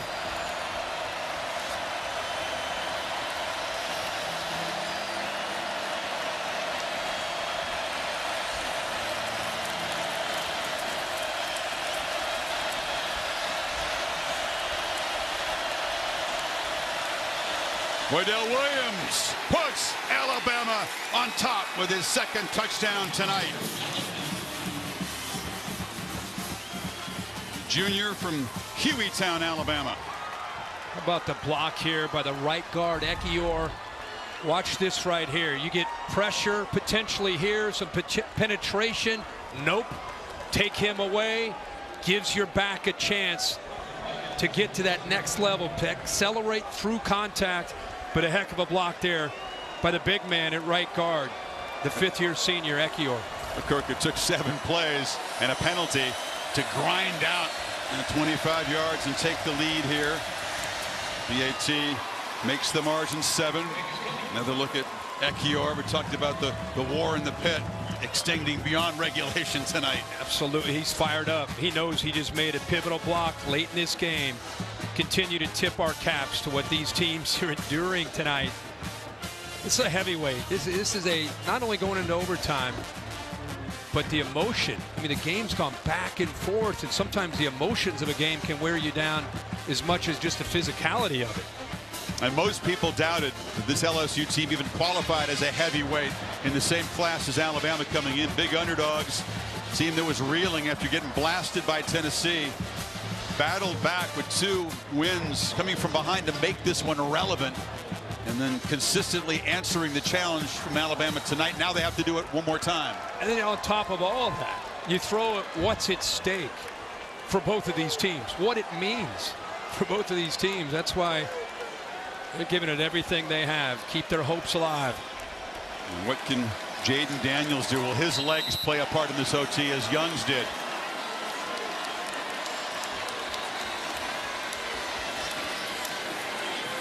Keeper escapes, makes a cut. Daniels in space. He'll score!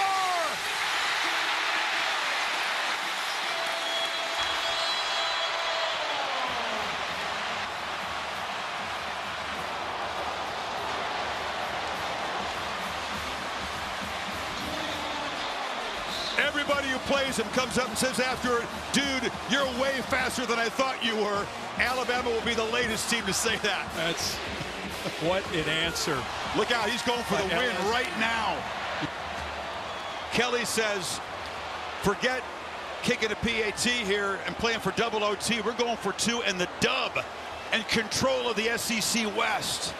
What an enormous call. Alabama's going to call a timeout, I'm sure, to try to get everybody on the same page. How about the aggressive approach by Brian Kelly here? Aggressive's one way to put it. Wow. Yeah. Timeout in Alabama here. I think Kelly charged down too to call a timeout on this side. Another look at this touchdown run. Yeah, it's a zone read right here. So he's trying to figure out if he's going to collapse down or stay wide. He decides to pull it. But what's impressive are the blocks. 1, 2, and eventually 3. The running back that gets downfield, Williams. Look at these guys trying to help out and making blocks. I look to the right. Are you kidding me? These receivers blocking like that? And so Daniels is fast, but Taylor, the freshman, makes a heck of a block along with the receivers downfield. And how about this call here? I mean, Alabama had 12 guys on the field there, not totally prepared for what Kelly was apparently deciding to do. I'm telling you, it's cojones. Can you say to go for the win right here? Must have thought, hey, if they score and we score, we're going for 2. I like it. It shows you believe in your players. You're seeing more and more of this in the NFL. Players respond to it. Brian Dable's doing that with the Giants. After all this, comes down to 1 play to win. NFL doesn't have the same significance in the regular season as college football, though. 3 plays for the win. Alabama sees the personnel, is able to have time to adjust and get their bigger defensive linemen in. Bama's got to get a stop or their playoff hopes are over. Wow. They still had an extra guy in the field, barely get him off. Daniels for the win. Caught! It's good! LSU does it! Mason Taylor!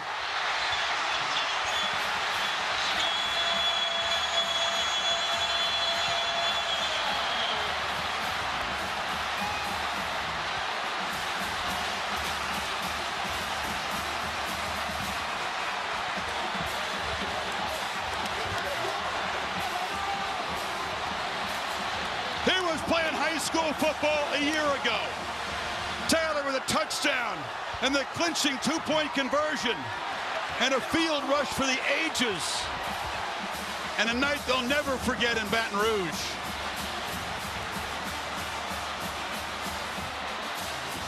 Brian Kelly, aggressive, and it pays off. Shows the trust that he has in his quarterback, Jaden Daniels, as you take a look at Bryce Young, who fought valiantly on a night that wasn't necessarily his best night with he and his receivers. But it comes down to Brian Kelly's call with Jaden Daniels. And on cue, a huge fog has rolled in to Tiger Stadium. We'll see if the fog is cleared on the field. Holly with Brian Kelly, there's a lot to ask him. Coach Kelly, how do you decide to go for the win in that moment? It just felt like the right time. Our guys, they played so hard and bit emotional. I just love the way our guys competed, and I didn't want to keep going in overtime. Just felt like it was the right time to try to win the game. You make a great play call there. What was in your mind when you made that play call? Wanted to get 5 on the edge. He's, you put him on the edge, good things are going to happen. Made a great decision. The 2 freshmen played so great today. Taylor made 2 big plays for us. I'm so proud of our players. And this crowd, unbelievable. They've made such a difference today. Amazing. Coach, I see the tears welling up in your eyes. That is not your personality. Why does this matter so much? It's just to come here and restore the pride and tradition of this program just means so much. And I've been welcomed down here, and it just feels so good to return the faith and trust that they've given to me. How does this build the trust moving forward, getting a big win like this? Yeah, so now we've got to make sure that it doesn't affect our preparation for Arkansas. We're going to enjoy this for 24 hours and get back to work and play a really good Arkansas team. Thank you, Coach Kelly. Thanks, Holly. Appreciate it. Jaden, I've got you right here. Maybe the biggest run of your young life. Tell me what you did on that first zone play in overtime. The coaches called the play. I knew I had to make a play. My teammates did a great job blocking. I give all credit to God, putting me in this position. I can't be more blessed. Great block by Josh Williams, freed me up. We won the game from that. What went through your mind when Coach decided to go for it and try to win this game and not tie it? What did you think when you got the play call signaled in? Man, I wanted Coach to go for it. I just showed the trust he has in me. Game on the line, he knows I'm always step up, make a play. So I'm very appreciative of Coach for that. It wasn't just this play, this overtime. You had to have another winning drive. 5 minutes left to play in this game. How did you have the composure down the stretch? Yeah, that's just me, always being cool, calm, collective, and I give all thanks to God, putting me in positions like this. I'm blessed. I wouldn't change it for the world. The fans have rushed the field. People are losing their mind here. What does this win do for you and your football team to build confidence in what Coach Kelly's building? Right. Coach Kelly knows what he's talking about, building the confidence. We got more games to go, but, we're going to celebrate this one. Thank you, Jaden. Thank you. Both guys talked about their duels in Pop Warner, and just like then, it was Jaden Daniels coming on top against Bryce Young. Wow. Look at this scene, bro. I mean, look at this. By the way, Jaden Daniels has come a long way from Tempe, Arizona to this scene. They had a rough year a year ago. Sun Devils. Here's the touchdown to set up the game-winning 2-point try. Yeah, this is a great throw. Get him on the edge. Get him to the corner. And the freshman, Mason Taylor, makes the catch, who had such a big night. Young man out of St. Thomas Aquinas gets to the corner. And Brian Kelly, we first guessed, whether he got that or not, I would have applauded the effort, considering where LSU's been this year, early in the year, to where they are tonight, now controlling their destiny to win the West, get to Atlanta. Nick Saban obviously frustrated that they weren't in position to make a play. But give Brian Kelly all the credit, man. And a second loss will, by all accounts, remove Alabama from the playoff consideration, considering what Brian Kelly inherited when he walked in here. Yeah, they won a championship here 3 years ago, but the roster was depleted. Like 39 scholarship players. It was a mass exodus after the bowl game. Yet people gave him a great chance to get the glory back here, but not this quickly. Oh. Here's how Chris Earl described it on the LSU radio network. Alabama can't get the players off the field. They just got him off. They had 12 on the field. Here we go. Snap to Daniels. Sprint out. Throw to the right. Caught. Right corner of the end zone. Mason Taylor. Tigers win. Tigers win. Hey now. 32-31. And the fans storm the field. Wow. That's the word. Wow. Kelly says we're going to win this. Wow is right. 8 lead changes in the game after halftime. What a decision, and the trust in his